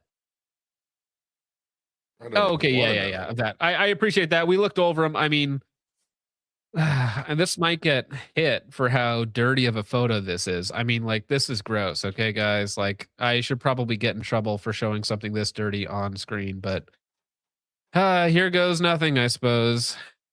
Ugh. Look at that. Oh, there's Look at that. Oh, that's his pubes in there. You can see it too. That's just, this is what life is like on the apple farm. Things get sticky. Things get sticky real fast. You can tell he doesn't shave. That's what his Glock's for. Oh, gross. Thank you, Sugar Bee. DM Louise for 2 says, best thing to happen to Ruger is Bill is gone. Well, dude, people still mad about Bill like 20 years later now. He's been dead for decades, guys. Let him go, okay? Stop pissing on his grave. He's gone, okay? DM Louise, thank you. Amorite Boy for 5 says, Smith & Wesson outsources a lot of machine work, so they may have expanded production via outsourcing to job shops and keeping their in-house capacity the same. That might have been a wiser solution. It might have been more expensive in the short term to outsource a lot of their labor. But that way there, you can just cut a contract out when you don't have, order volume, right? You just say, okay, hey, we're done with this. Thanks, though. Yeah. Thank you, Amorite Boy. Castigar for 2 says 870K plus 320s in the wild scares me. Well, keep in mind that there's roughly 5 million of them in existence. 5 million of them. I see Josh just sent 100. That seems a little too high. 2 joules. It's big numbers, okay? Maybe they're lying. Like 200 and... We haven't seen the books. The more that I think about it, we haven't seen the books on it, okay? Is there a place where we could maybe figure out how many P320s they could make in a day and then extrapolate the numbers based off that? I don't like believe if we equated this to like cookies and baking, yeah. There's many analogies one could make. Let's see. Art Vandalay, member for 10 months. Please do future business analysis in PPT format. Not going to happen. Thanks, though. I don't be honest. I don't even know what that is. But yes, I will get to work on that. I will get my assistant Richard on that right away. DM Louise, Josh just sent another gift because he's trying to distract me. He sent a makeup brush for 6 joules. I don't know what that is. That's or very means. Josh. That's very It Josh. is very Josh to send a makeup brush for 6 joules. DM Louise for 2 says, I'm single-handedly keeping Ruger in business. Dude, Ruger is dominating that list, which honestly, maybe Beretta, the company, doesn't even care about like buying Ruger for any other purpose than the fact that they make a crap ton of money in the US market. Yeah. Maybe they literally don't care about Ruger. outside of them as an investment. And then I see Pay the All the Snucka fuds just love sent Vader. Pay the Snucka sent happy poop for 10 joules. I don't understand YouTube's guys- new. These What? guys are getting desperate, man. Sorry, Big Bean sends happy poop for 10 joules. Is this an Indian server now? This is gross. Spec sends watermelon for 500 joules. Well, that would make sense. It's watermelon. I mean, it's, summer. Okay. John, can we execute the next person who sends one of those stupid gifts? Yeah, because they block the YouTube chat. They I guess that they're meant because they don't pop up in StreamYard, so I don't ever see them if I'm not looking at it's it. Art Vandalay. Vandalay. Hey, Josh. Sorry, bro. He sent a clock, which I actually need for 80 joules because I'm so late. So that actually helps. Josh sends a red card for 250 joules, which it is, World Cup season for those that participate in June month. Polly B for 5 says, what we're seeing is the data is boomer buying habits. The American GDP is just what the top 10% spend. Everyone else is broke. Well, I mean, kind of, sort of, because I think that credit comes into play here, right? How many people are buying guns on 4Pay, on 3Pay? Oh my gosh, they're still sending it over here. What is this? Just ignore them. Pacific. Well, they I think it's technically money, right? It's not just annoyance. Yeah. It's there's like cash people behind it. John, it's like people throwing pennies at you. Oh, well, that would be really annoying. Very Lightspore sent a anti-Semitic, star for two joules. Pacific Northwest Minuteman sent press F for 10 joules. All I do is over penetrate, which is again a great name. Glad to see you back in here. Sent a flow state for 200 joules. Whatever, guys. Carver for 2 says, do AR parts count towards production list totals? I doubt it. So PSA, like if you look at their total gross revenue, is going to be very different than if you just looked at their like rifles and pistol sales, right? Also, they're a distributor for everybody. Amrite Boy for 2 says radical defense equals 20 millimeter miniguns. Radical arms equals poop. Well, yeah, I see radical defense boosts and they look wildly different than the actual radical arms. Josh for $5 says, can I have $30? And you know what, Josh, I would actually give you $30. You just have to message me. Also, I did respond to you today on the Discord after not responding for like 5 days. Not intentional. What else is here? Josh is somebody mad. just did something. Joshua Howard, somebody donated something on the Jewels thing, but they're so like you can't even find them. Lightspore donated Happy Pride for 628 joules. 628 joules for Happy Pride. Okay. All right, bud. Crack Viking for 10 says Death had the trifecta at the claw machine today. Greenspan. Oh, is Greenspan dead? Did he die today? No way. No way did he die. Did Greenspan actually die today? Clive Davis and the rabbi in the rabbi in Montreal. Huh. Well, I mean, some days are better than others at the death pinball machine. Grug Holabunga for 2 says, I'm not trash. I'm actual rabble. Okay. All right. Fair enough. Appreciate it. Milspec Max for 2 says, Ma and was. Thank you, Milspec Max. Appreciate that, sir. Lightsport for 5 says, also great news, friends. I'm going to be one of the next Academy firearms instructors, so pray I don't get hit by some boot. Well, good luck out there. Godspeed, and I wish you a safe travels in your journey, because that is going to be very fun teaching the most retarded people imaginable. Shiny Jars for 2 says, any experience with Echo Core suppressors? No, sir. So unfortunately, you should charge back that $2 because I have no input on Echo Core suppressors. In fact, I've never heard of them until you just mentioned them. Anyone else know what Echo Core suppressors are? I have no idea. Not even once. Dude, there's so many of these new suppressor companies. Like, look at this website, okay, guys? Welcome to Echo Core, where it's like has the bat symbol on there. Embrace the silence. We see you. Topographic. Oh. See our technology, cross-chamber regulation zones, flash suppression, helical baffle path. That's a really cool AI generated image. Why the bat? I don't get it. It scares me. Because it's Because echo. bats echo to It's time to use my fears They echo against my enemies. Rah! It's a bat thing. Don't get it. Are they available? Oh my gosh! Guess the price. $1,200. 2.5 grand. No, it's not that bad. It's But $1,200. they're $1,000. They're $1,000 for a K can. A 3D printed K can is $1,000. It's Is it like, titanium? guys, Inconel. Yeah. It's like, guys, it's not. You're listen. Here's the thing, companies. Okay, listen. Nobody knows who you are. Not a single person in existence knows who you are. If there's 1,000 3D printed suppressor companies out there making claims to fame, and you're the same price or more expensive than all of them, how can you possibly expect to sell cans? By sending one to Mike and make it feel. I guess, yeah, take some of that extra cash you're making off the product and, get it into reviewers' hands. Like, that's the only way to get your product out there in front of people. Nobody looking at like Silencer Shop's catalog is going to be like, what $1,200 can am I going to buy today? I have no knowledge of any of these. Well, there's a cat white bread right there, and I know that one's good. Or am I going to try company number XYZ3 LMNOP Superman Batman collaboration can? It's like, Yeah.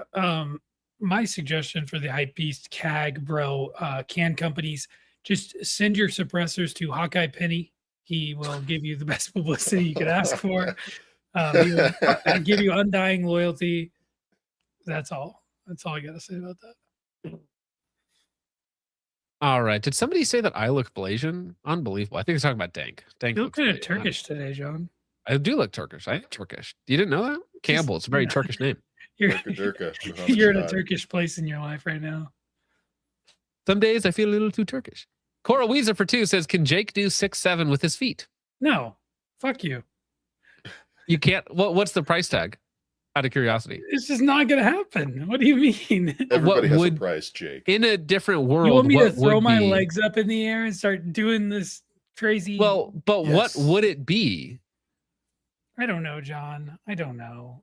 Enough money to where I never have to talk to Coral Weezer. Enough money to have him eliminated from this earth. Sorry, guys. I see people are still throwing stuff at me here, and I have to like scroll back to find them. But Jake, it and has to be a reasonable amount. Otherwise, somebody's just going to use AI and do it for you. Oh wait. They're going to do it anyway. Oh, that's annoying. That's terrible. Gosh dang it. You can't even like sort by the stupid sticker stuff. I think we should just time people out. who I are- think we gotta have to. Like Siju sent gold coins for 10 jewels, but I think that's like literally 5 cents. Katie person says that Brett has a bone to pick with me. I haven't done anything, so I've never done anything wrong ever, actually. So that's his problem. Jim Eagle, hope you're doing good out there, sent an Unk alert for 440 jewels. What up, Jim Eagle? Hope you're doing well. Bryce Kimball sends a flow state for 200 jewels. Yeah, this stuff is just nonsense. It's really Isn't that cluttering like up the feed too. I'm getting $3? distracted. I'm never going Can to you get through turn this. them off? There's probably a way to turn them Maybe. But like you can't like guys, you should send them like unless it's free, it's a total waste because It is free. if it is free, okay, good. Because Well, I'm gonna no, say so if like I everybody don't stare at it, I can't find them. when they launched this jewel thing, sounds very Jewish. When they launched it, they gave everybody 1,000 free gems. So it's like Oh. everybody has a little bit of money in the bank. Now you can buy more. I doubt anybody's Right. doing that. But Bryce Please Kimball don't. sent a stay hydrated for 550 jewels. That's cool. Big Bean says they gave everyone 1,000 free a month back. oh gosh, A Oh, month? okay. Oh, Well, that's it's like if you can give, basic if you can income. give like $10 a month to your favorite YouTube streamer, like that's not a terrible idea because Twitch used to give out like the Twitch Prime subs, right? So you get a Yeah. free sub if you're a Twitch or a Amazon Prime member or something. So I mean, that's like maybe if you were a YouTube Prime member or YouTube, what's it called now? YouTube Premium member, maybe then you would get like a certain amount free that you could support your favorite YouTube streamer with. I was like, okay, whatever. Happy poop for 10 jewels. Thank you, KX person. Naughty Impertinent for 5 says, any plans to review the PSA EFN AXR when it comes out? I don't even What? know what that is. What the? The Epstein F which one is that? PSA AXR. What the heck is the AXR again? You got to remember, I'm very It's some the gobbledygook new rifle nonsense. thingamajig. I forgot about the AXR, dude. I had purged that from my memory. I just Damn. guessing by the fact that it's PSA. I don't think that it's going to come out. So Well, no, because remember, isn't this what they decided to switch the Jackal 2 into? Right? Am I crazy? That's the new, because it's the new modular piston rifle thing instead of the Jackal Gen 2, right? Am I crazy? No, yeah, it's this guy. This guy right here. I should be able to show this on screen. Don't kill me. It's this thing, right? Is there a screenshot? Oh, wait, and it's also pistols. That's right. The AXR is a whole lineup of things, so I can't even tell you what it is because it's like pistols that take either Glock or 320 mags. It's PDW chassis. It's have they decided which mags it takes yet, or is that still up? no. It's literally you can get models in either. Oh, so you decide. All right. I thought it was So, still yeah. like you decide, like a poll.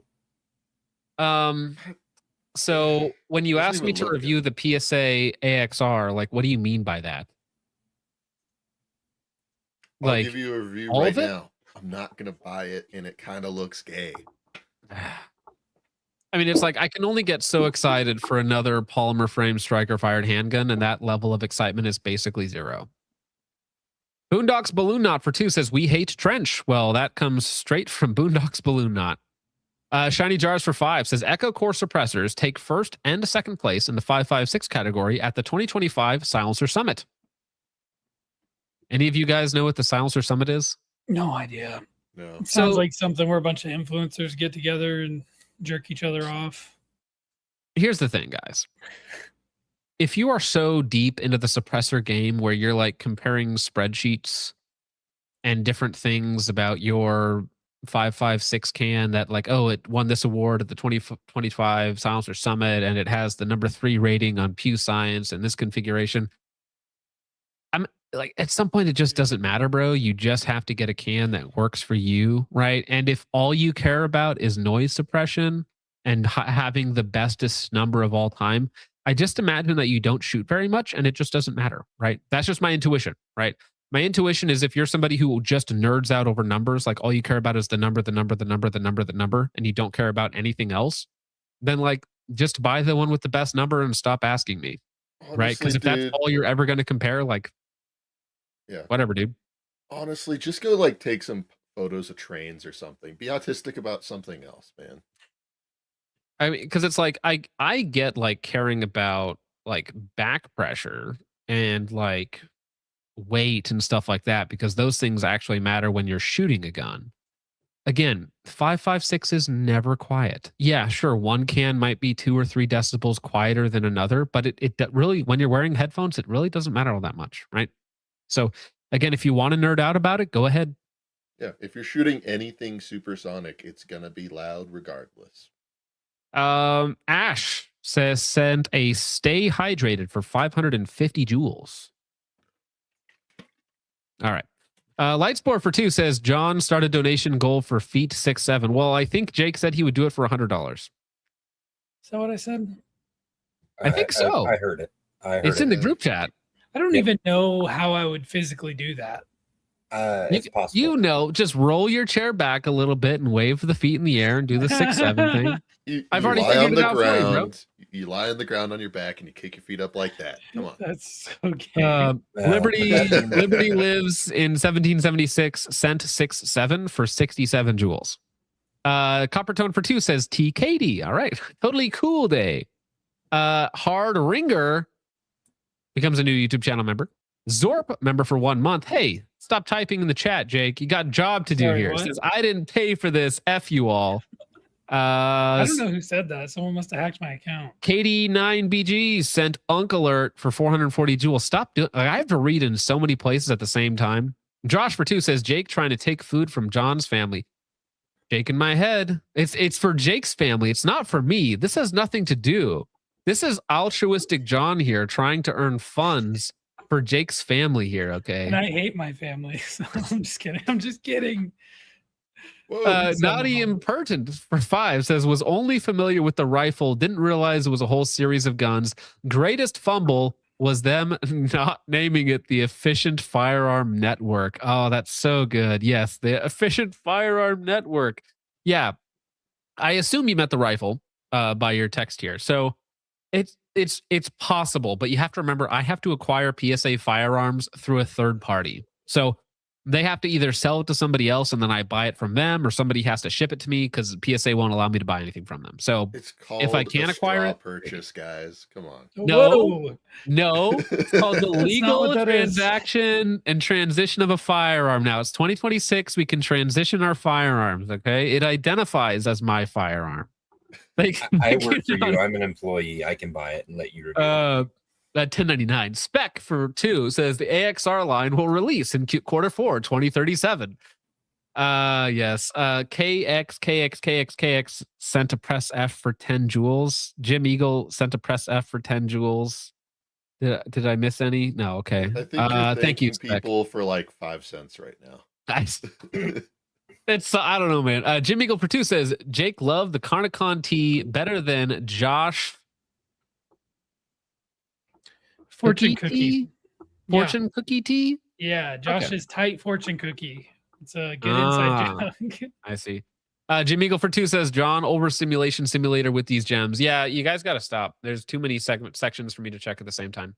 Let's see. Play Over the on jewel, Ko-Fi. man. Sorry that it's taken so long for me to get to you guys.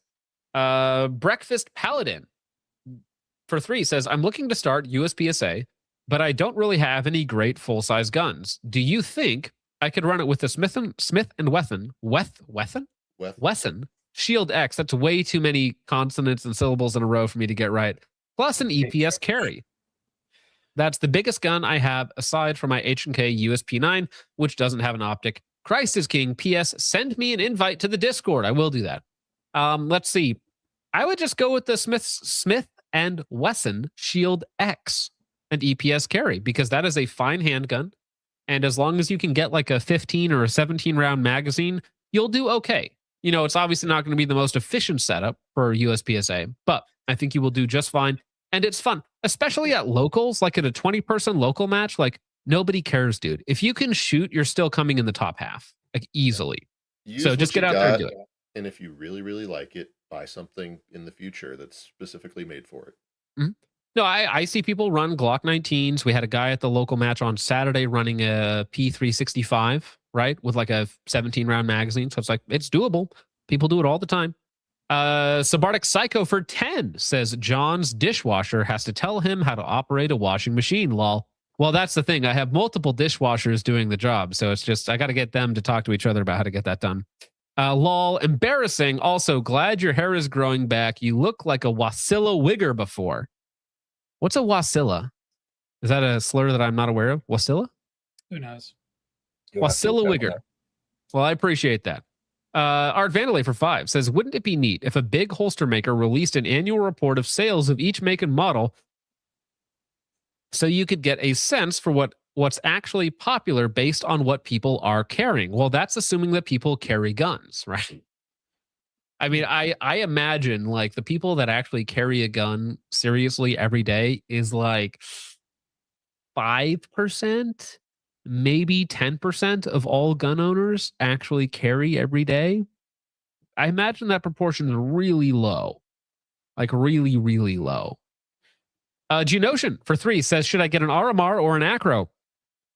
Neither. Get an EPS carry or an EPS and forget about it. I don't recommend either of those optics. Pauly B for $20 says, if you do PPT, PowerPoint files, I will ask for chargebacks. I had a boring Army career, but I have PTSD from PowerPoint slides. All right.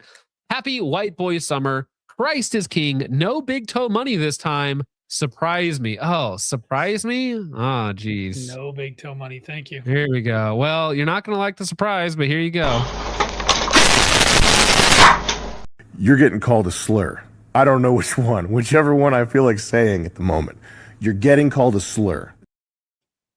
Okay. Yeah. Damn.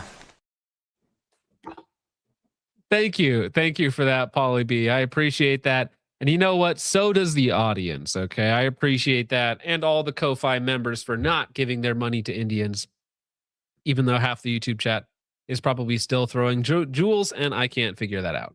And then last one, Liberty Lives in 1776 for 5 says, real talk, how's the fit on the Carnicon shirts? True to fit or ? Christ is king. Mine, I think I got a large and it fits like perfectly. Like it's comfortable. It's nice. It's not super tight. It's like, fits nice. It's like a large, and it's good for concealment. Believe it or not. Yep. Good. It's a good shirt, guys. It's got enough extra material around the bottom. You know, it's loose enough where concealed carrying, even with me, like a full size gun is not a problem. So, yeah.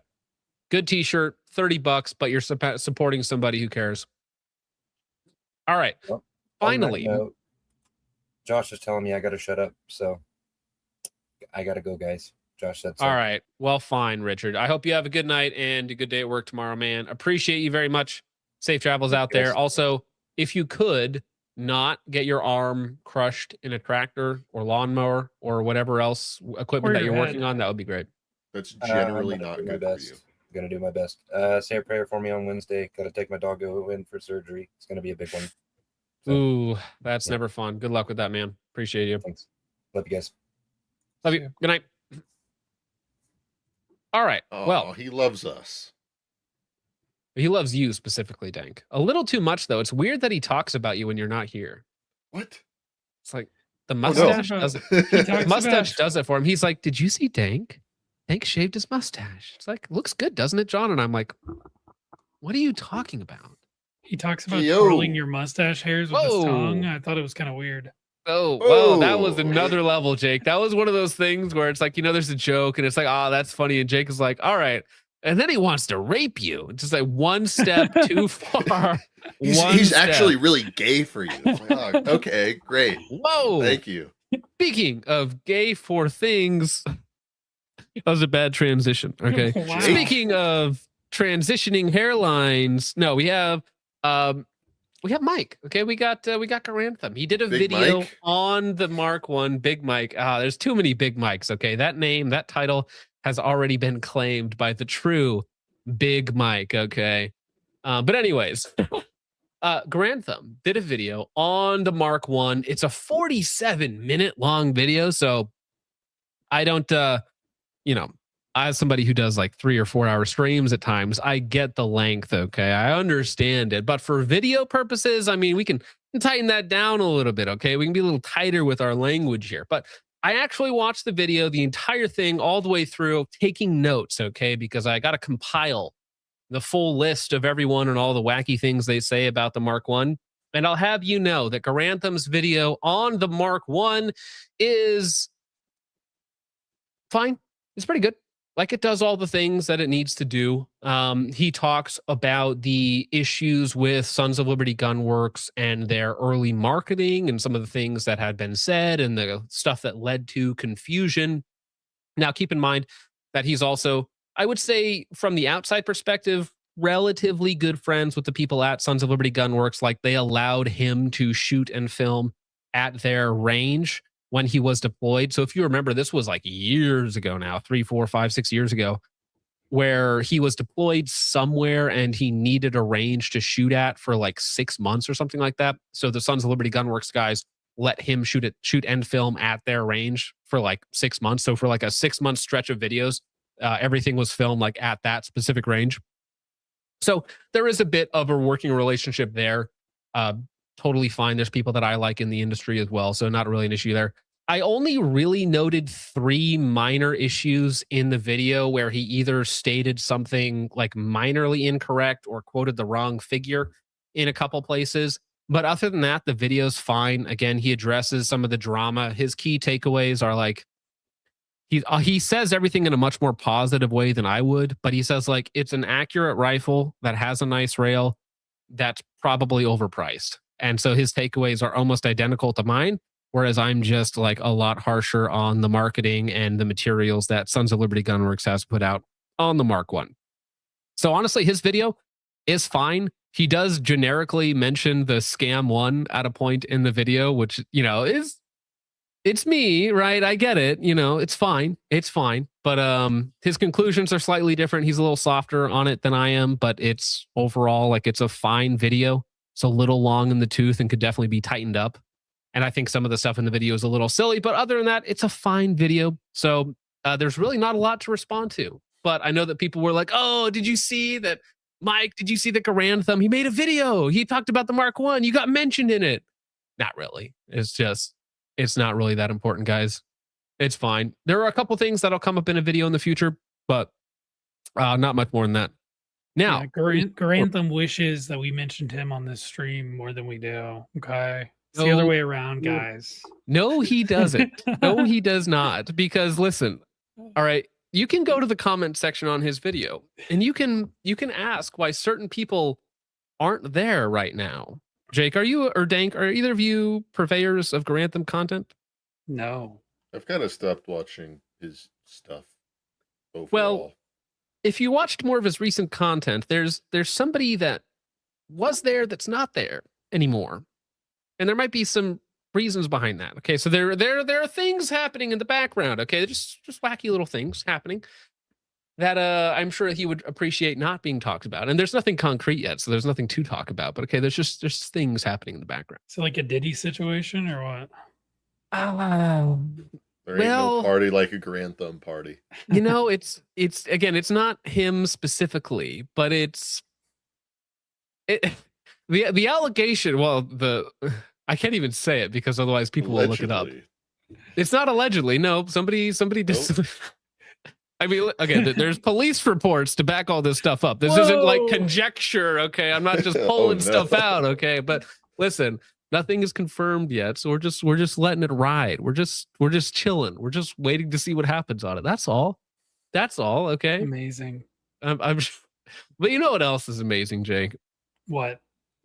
Female police officers. Oh, okay. for sure.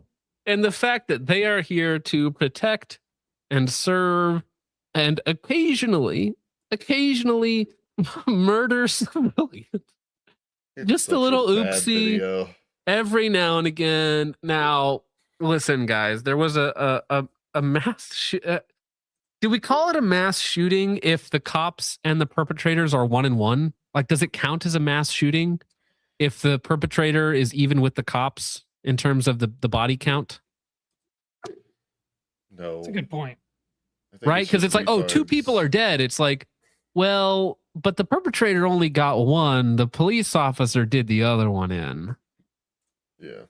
Right. It was 1 cop and 1 random guy, right? Yeah. I couldn't tell if that's what happened in the video, but it really does look like that's what happened. I don't know if there was like actual official. Her partner goes down. Don't worry, I'll refrag you. Fucking kill some guy. Well, I mean, he did jump scare her, to be fair. So did he? Did he? Yes. Well, actually, we'll get into it. We'll get into it. We have the video. We have the video here now. It's not gory. It's not. You understand what's happening in the video, okay? You know what happened. So if you are a weak stomach, you should probably hop out now. But it's not gory or anything. Let's see here. So civilian police officer and suspect killed in Cotes des Nigis shooting. 10 more minutes, John. It's a word, okay? I don't know how French people pronounce things. Let's see. Here's the latest. Civilian police officer and a suspect killed. Keep in mind that the civilian was killed by the police officer. Police identify fallen officer as Constable Mohammed Lemine Ben Radoun. Armed threat alert. Canadian name. Very Canadian man, yes. Dude, we'll get into it, but the Crack Viking earlier who commented the death trifecta, all 3 of them are like weird blue on blue situations here. Armed threat alert lifted for Cotes des Neiges area. Current information suggests that only 1 suspect was involved, says Montreal police chief. Video shows suspected shooter in military-style gear with long gun. It was an SKS, very trans-coded. Quebec Premier says actions are condemnable. They have no place in our society. Montreal mayor highlights bravery of police officers who intervened. I wouldn't highlight that personally. Oh, yeah. The armed threat alerted issued for the Cotes des Neiges area was lifted around 3:15 p.m. as the immediate threat to the public is no longer present. Although officers on the scene initially told the Gazette they were searching for a possible second suspect, Montreal Police Chief Fatty Dagger. Fatty Dagger. All right. Later says she believes that there was only one suspect involved in the shootings. We preferred to enlarge all of the crime scenes to be sure that we had the situation completely controlled. Dagger said at a press conference Monday afternoon. The threat is controlled, safe, he added, so the community is safe. So you can see the overview here. Police officer shot, Green apartments, broken windows, Homewood Suites by Hilton, and then the Super Mache. Anyways, there's a lot of weird stuff here, okay? There's a lot of weird stuff. So let me see if I can find... Oh, this isn't the video that I want. No, that's a different shooting. That's a different shooting. That's not what I'm interested in. The daytime video. Here we go. So here we go.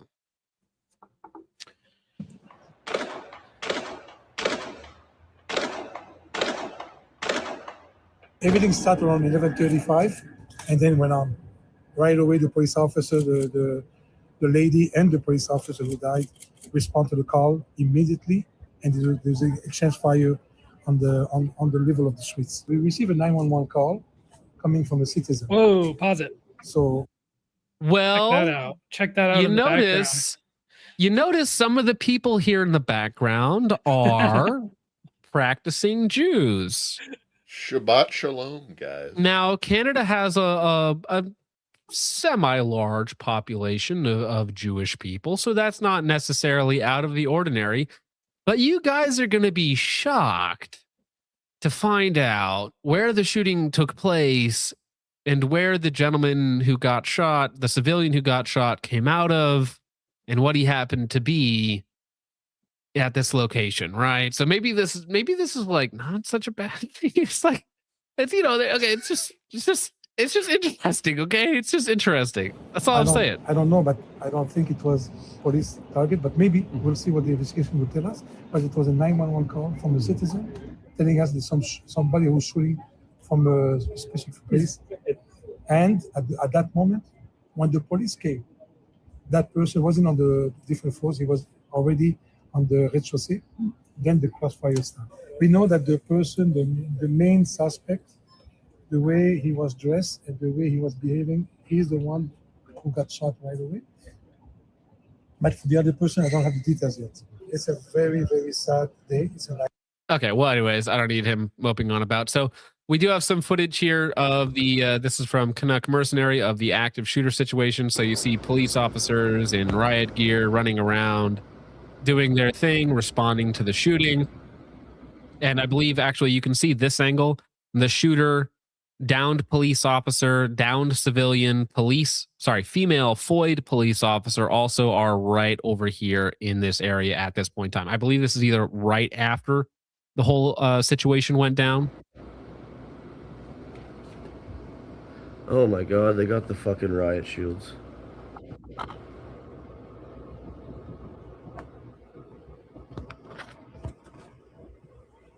Dude, is that guy dual wielding riot shields?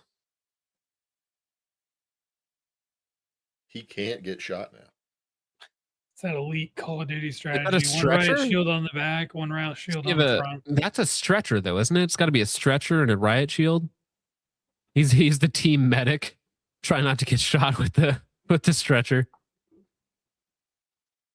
That's something that he's got there. But you can see all the guys moving in, trying to secure the location. Let's see. What do we have over here? So, yeah, as you can read by the title, the female cop just executed a random bystander trying to get away from the shooter. And then when the real shooter came, she flees, leaving 2 people dead because of her incompetence. What the hell are we doing? Allowing female police officers. So here's a distant view of the shooting.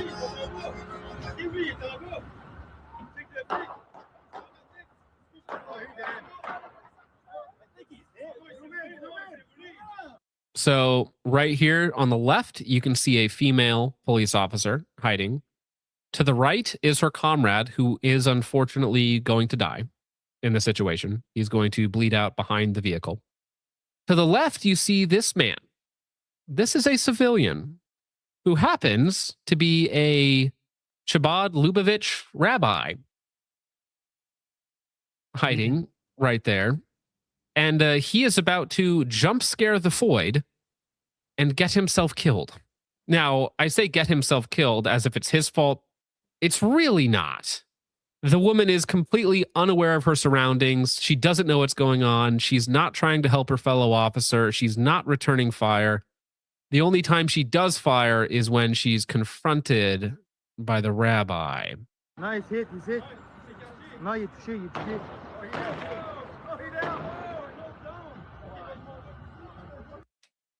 So the rabbi is moving around towards the police officer, towards what he believes is, I assume, safety in this situation. Right? So that's the rabbi. He's going to come around the corner. The Foyd gets scared. It just shoots from the hip 2 or 3 into his chest. Yeah, there's a now keep in mind angle of this that's far more graphic. I have that other angle pulled up. So Yeah, very it's not unfortunate. graphic. It's well, there's a little bit of blood, but it is. You see the guy cop bleeding pretty badly. Yeah. Paint, guys. But so this is why I get it's a high stress scenario, but the shooter is wearing like very bright camouflage. Very bright, very recognizable camouflage. The rabbi is wearing like a black t-shirt and probably doesn't have a gun in his hand. I'm guessing he doesn't have a rifle in his hand either, right? So the female from the hip, just like point shoot, scared around the corner, like 2 rounds magically into this guy's chest, unfortunately, right? Drops him, kills him.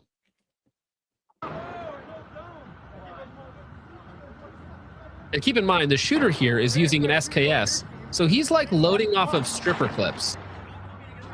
So that's the... Cameraman always sucks, by the way, but she runs away. She runs away. She did not have the same reaction time or vigor as she did against a unarmed rabbi at the time. Now this angle is a lot worse. So there's this old man here who is just like chilling, I guess. I don't know if he understands what's happening. I don't know if somebody's grandpa was just like out of the dementia home for a day, but he like does not react to anything going on. He is just standing there, and the shooter apparently doesn't care about him like at all. So I'm like, is the shooter not targeting civvies? Is he going after specific people? Is he going after a specific location where they happen to be at? Who knows? Talking. What is wrong with him?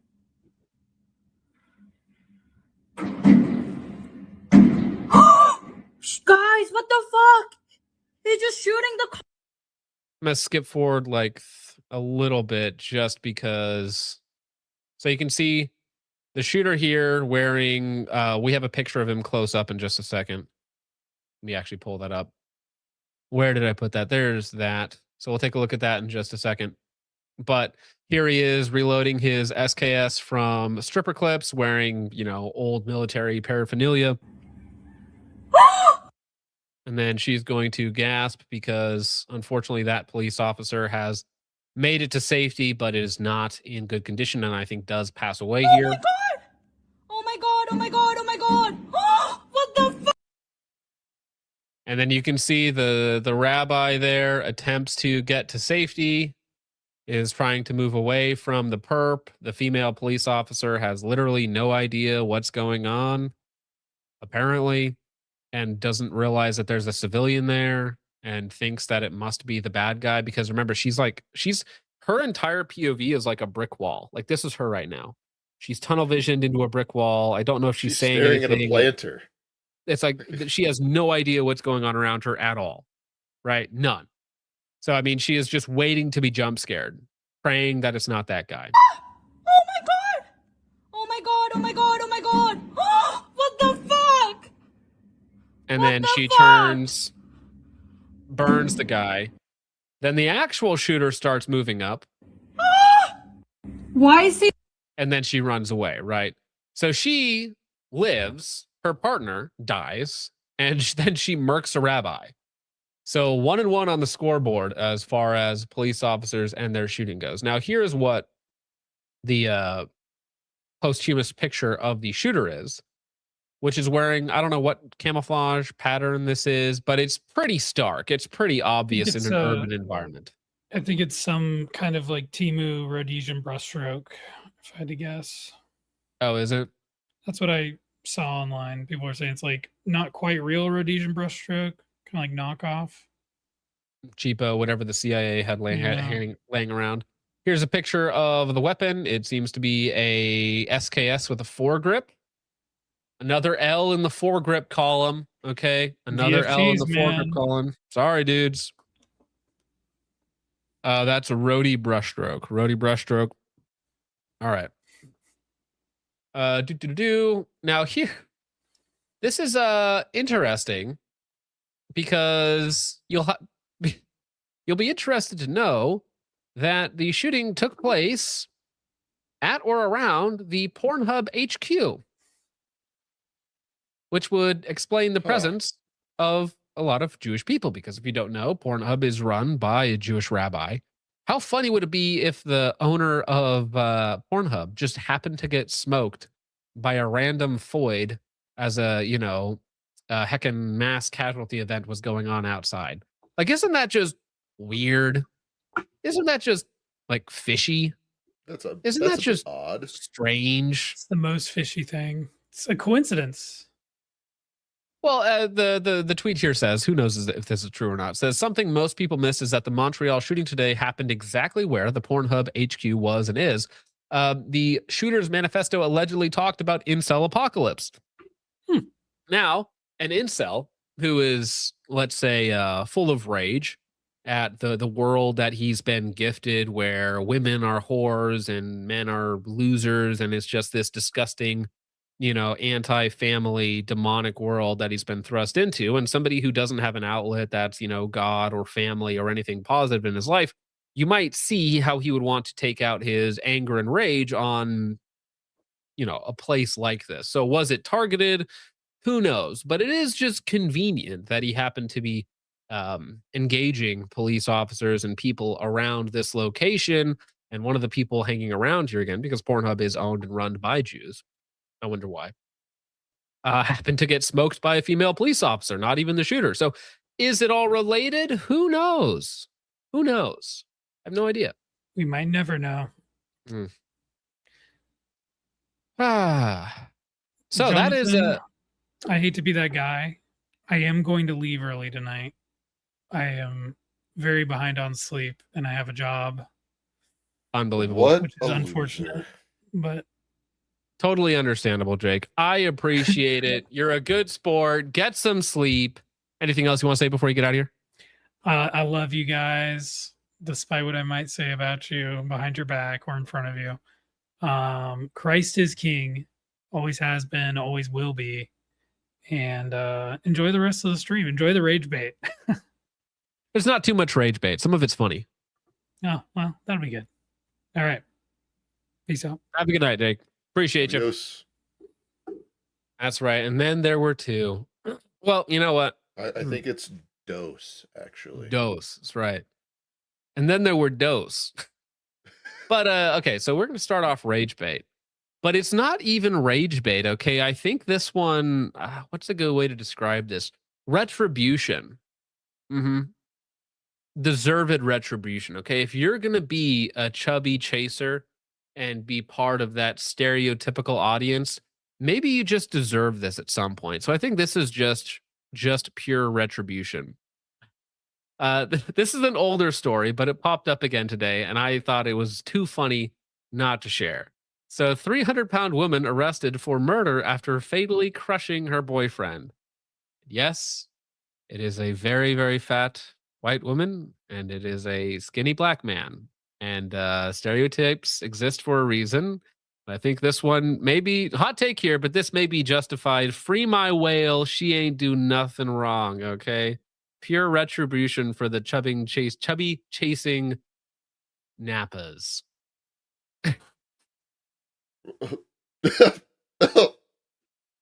No, we have a full. That's a real video. It's so funny that they blurred out. Well, here we'll get to the full story here, but I had to pull up the article from it. Now, again, this is an older story, but it's just funny in a very dark way. A woman has pleaded guilty to killing her boyfriend by stabbing him, hitting with a table leg, and crushing him under the weight of her roughly 300-pound body. Wendy Thomas of Erie, Pennsylvania, that's Erie, faces a sentence of 18 to 36 years after pleading guilty to third-degree murder in the death of Keno Butler. Death by butt, Mr. Butler? The 44-year-old admitted killing Butler, also 44, last March, partially by lying on top of him. Thomas weighs about 300 pounds, while Butler weighed about 120 pounds. 120-pound 44-year-old? Like, if you're a 120-pound man, I'm pretty sure a strong gust of wind could kill you. So I actually think what really happened here was he got into a gang fight. He got, stabbed and beat up. It happens. Okay, Mr. Butler. And then the girlfriend just accidentally rolled over in her sleep and killed him. This is really a big misunderstanding. Okay, I don't think that she actually committed the crime. All right, I don't think that's real. I see Bro Tato sent soccer trophy for 500 joules. Thank you. Now you're distracting me again. Anyways, it's a good result based upon the facts of the case, said Thomas's court-appointed lawyer, Mark Del Duca. All right. I think it's fair for both sides. However, the victim's family doesn't totally agree with that. The victim's sister, Sandra Butler, told GoErie.com, I feel like she should serve 40 or more. She deserved life. Thomas had been scheduled for trial next week, but instead will be sentenced on December 21st. The Erie Times News reported that Butler's sister said her family is still coping with her boyfriend's death. Now, coping now, 8 years later, has a very different meaning, but it's just the idea, right? The raw insanity of this being an event that actually happens and is contributed to somebody's death is death by snoo. He died how he lived. Fly high, brother. He was down to 2%. The knife and the table leg were caught in the folds, not intentional. Like, what if, they're just falling and then like lands on the table, goes through the kitchen like a bowling ball, and she's like gaining speed and has like all this stuff protruding from her, like a Mario boss. All right. Well, funny stories are over, okay, guys? Straight into rage bait here. Now, this actually happened pretty local to me. This is about 3 hours west of me. I think I have family in Mankato, or at least extended family in Mankato. Tyson Goodsell, 17, was executed by a gang of Somalis, 3 of which were on GPS trackers for violent crimes this May in Mankato, Minnesota. Now, you'll be shocked to know that the Abdikhadar Faki Mohidin was arrested for, he's a triggerman, second-degree murder, was on conditional release with GPS for a prior first-degree attempted murder. Ahmed Mohammed Muhammad, 19, aiding charges. Priors include attempted murder, AR-15, drug robbery, firearms at school, auto theft, and Ahmed Fuhad Muhammad, aiding charges. And also Ryan Robert Woolner, which is a very funny name. Now, you'll happen to note that the way that the local media is reporting this is St. Peter man charged in murder of North Mankato teen. It's just a man. I have nothing to fear. Just a St. Peter man. Let me get the names handy again. Abdikhadar Faki Mohidin, Ahmed Mohammed Muhammad, Ahmed Fuad Muhammad, just, normal St. Peter men.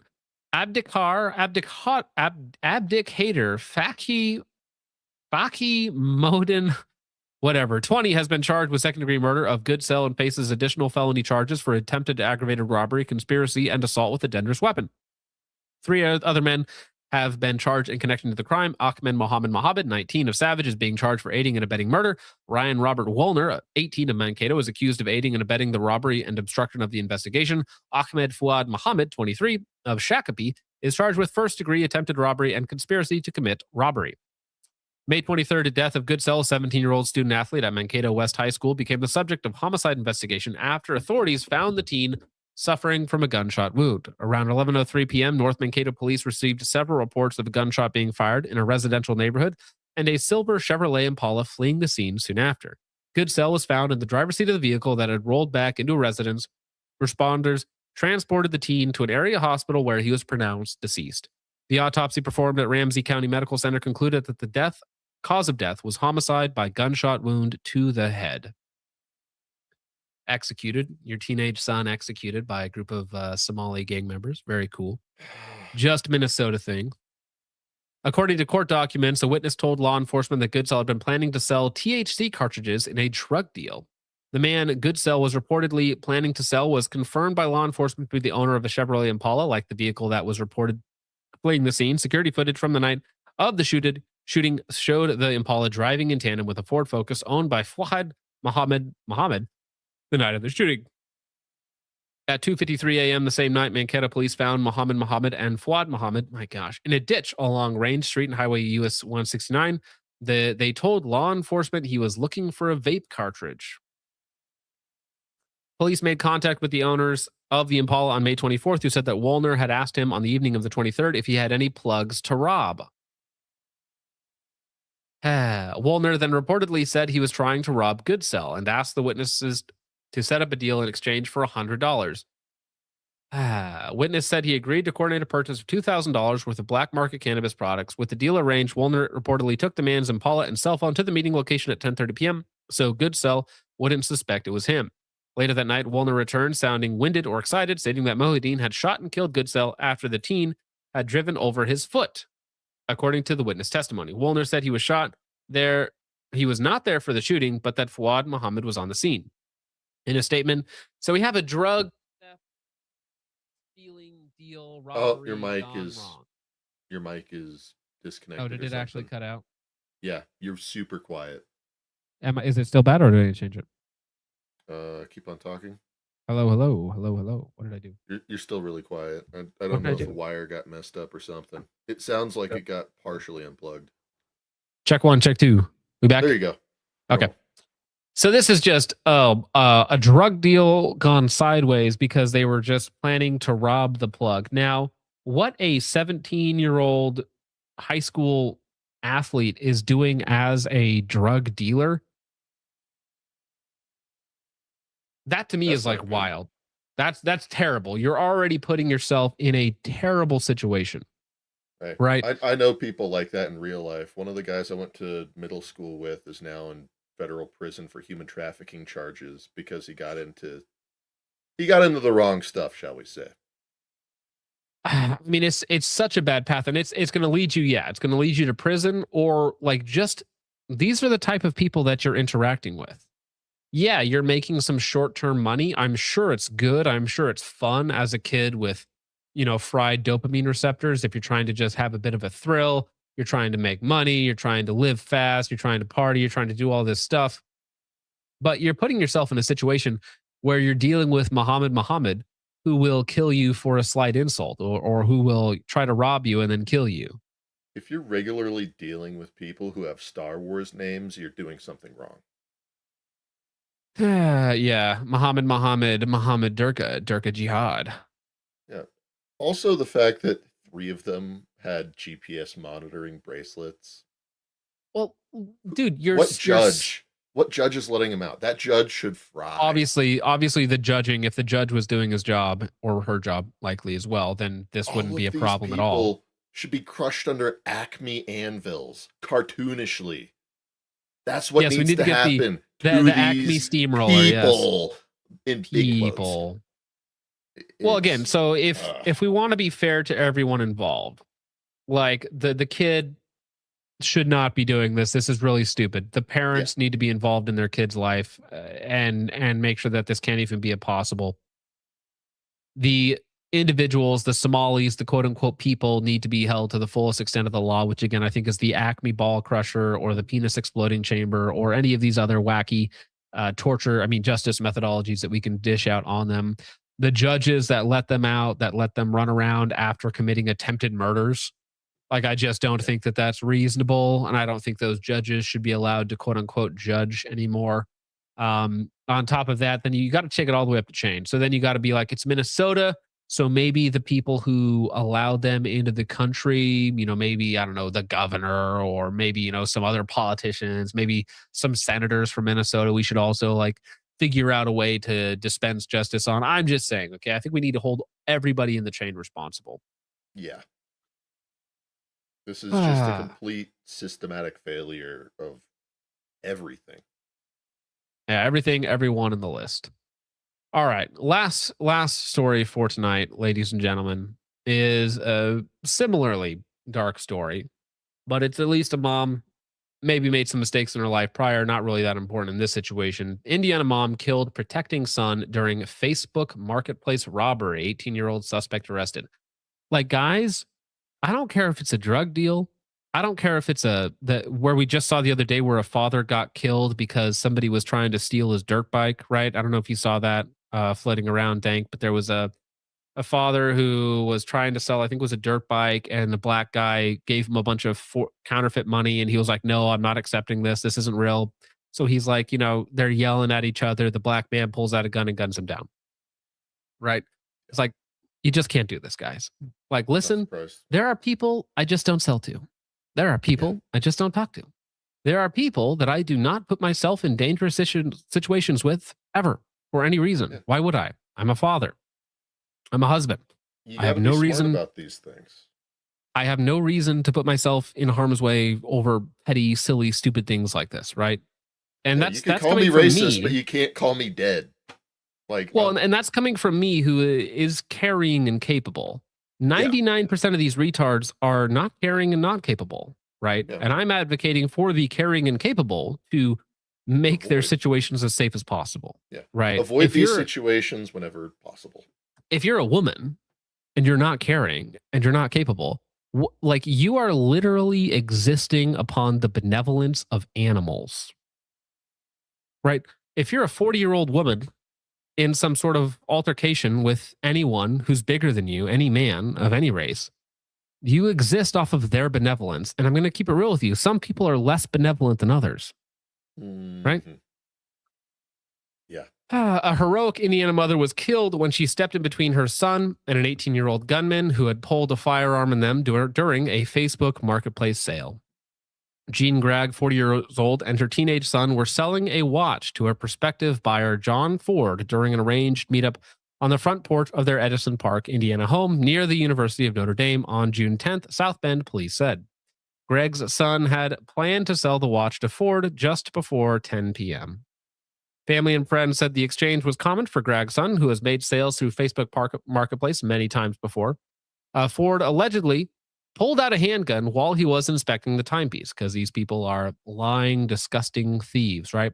I mean, honestly, though, this is stupid, but good on the mom for being there with the son. Like, no, I'm not allowing you to go out here and sell by yourself. I'm going to be there with you, right? So at least, like, she has some foresight to try and protect her own children in that way. Now, it should be a man's responsibility. You shouldn't be doing this with these types of people in the first place, yada, yada, yada. Yes, I get all of that, but at least she was there for her son. Okay, so there's one good, one smart thing that she did, on top of course, sacrificing her life for him.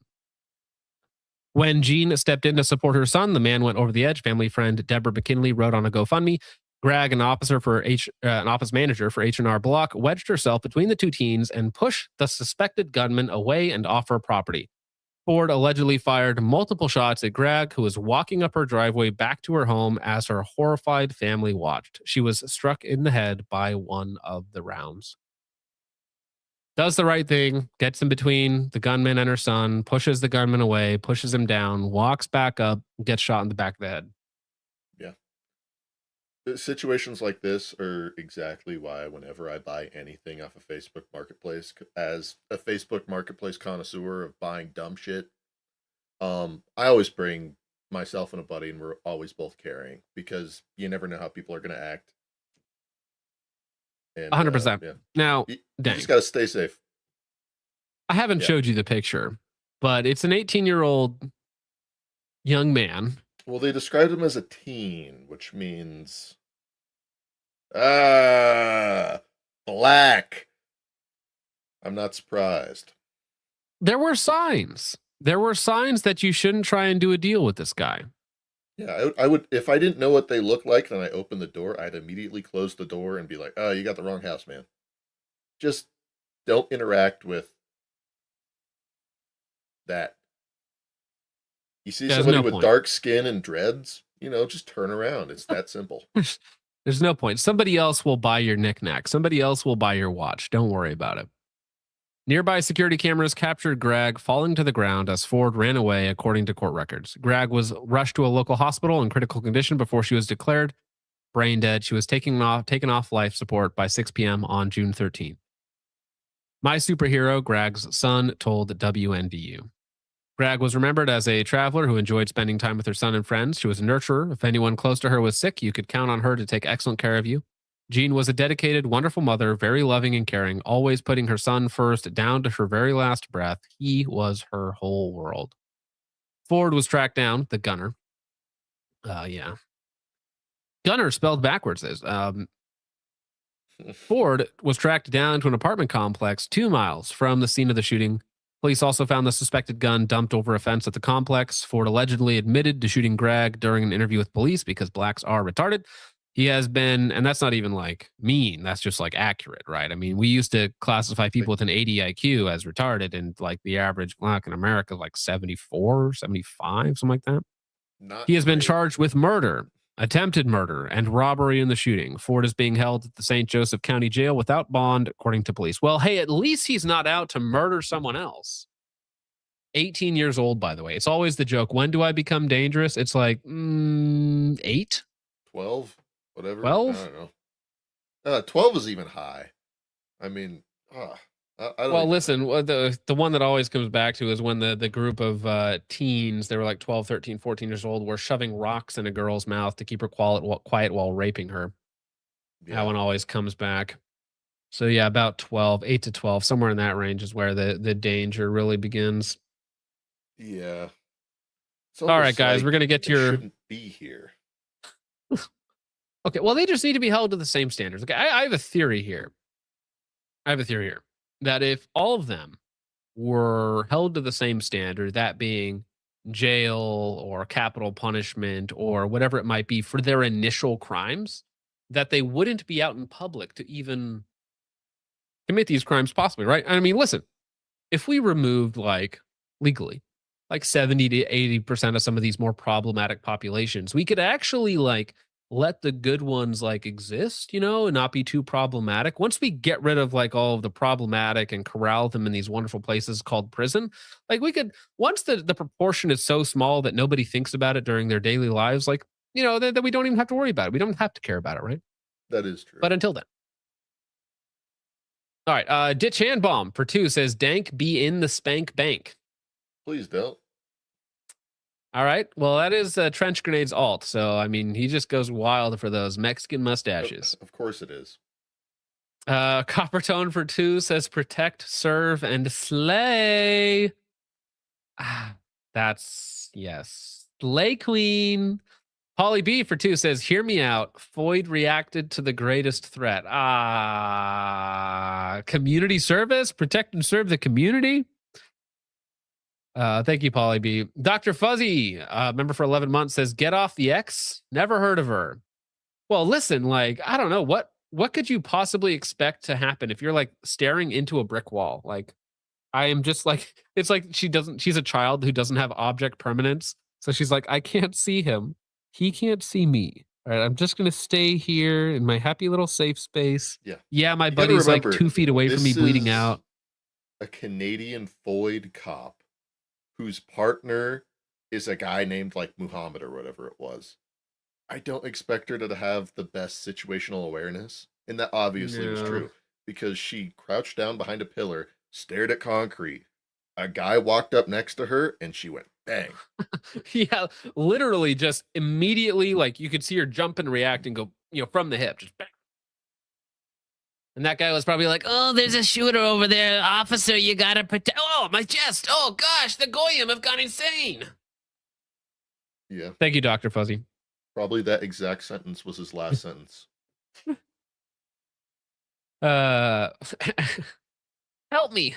Amorite Boy for 2 says, not a foregrip. That's the mag box open. All right, SKS nerd. What's the difference? Thank you, Amorite Boy. Coppertone for 2 says, Rhodesia, my beloved. Look at what they've done to your boy. Thank you, Coppertone. Madden Williams for 10 says, hey, John, just got into B class for carry optics. Very based. Good job, sir. It's a lot harder than it looks, lol. Any update on when you'll post about that old GWatt lamb I sent you to review? Well, dude, my reviews have taken so long to get out. So I have like just such a crazy list of videos that are film. I just need to actually get the scripts done. Where are they at? Do I not have them up anymore? I'll find it, but lock in. I have a list of so many finished videos where I have all the footage, all the B-roll. I just need to get the scripts done and then edit them. The problem is that takes like 10 hours to do start to finish. And I just don't have that big of a block of a time because it's like 3 days I'm streaming on this channel. 1 day I'm streaming on Redoubt. I have to get 2 videos out a week for Gun Deals, which means I'm at the range at least once a week. And then I have, church on Sunday, a match a week. So it's like every single day is like packed with stuff. I really need to stop streaming on Redoubt. That would give me like 1 free day.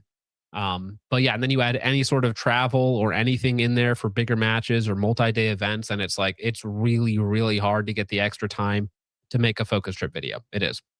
So, but I will get it done. It's all finished. It's all sitting on my desk. I got all the footage for it. It's all edited. It's like just there that needs a script to go along with it. It's got to be punchy. It's got to be tight. It's got to be funny. It's got to make fun of hopping it somewhere because it's a laser that he turned down to review.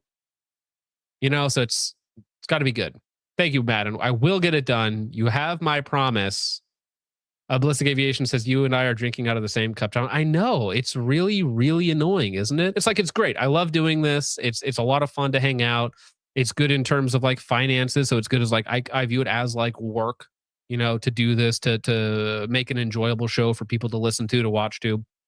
But I do miss putting out like, nice scripts as well. So I will get it done. It just will take time. But with that out of the way, Dank, what do you got going on, man? What do you want to shout out before we get out of here?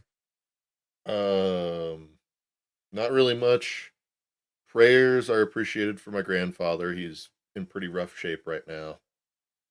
Other than that, that's all I really got going on is family stuff and going to work. Understandable. All right, guys. Prayers for Dank's grandfather. It's always difficult to go through those situations. I will drop the link once again for the Carnicon shirts, sweatshirts. If you are also inclined, want to get something cool, I might as well drop the link for the Give, Send, Go as well. For those who want to continue to support Dugan's Defense Fund, it is currently up to $83,000, which is fantastic. Plus, the gun broker stuff, plus the shirts, plus everything else that's going on. You guys have been insanely generous, very, very generous. And I am confident that we will at least take care of Dugan and his financial needs for the time being. So with that out of the way, gentlemen, thank you so much for watching, for hanging out, for spending the time with us on this Monday night. We have a lot of work ahead of us. I'll see how much work I can cram in this week. I hope you guys had a great Father's Day. Say thank you to the fathers out there who did a good job in your life, even if they're not your biological father. Some of us have spiritual fathers or mentors or people who really invested in us growing up. And we should thank those people and let them know that it really counted, that it really made a difference in our life. So with that out of the way, ladies and gentlemen, thank you so much for watching. I hope you all enjoyed. I will see you in the next one. God bless. Godspeed. Christ is King.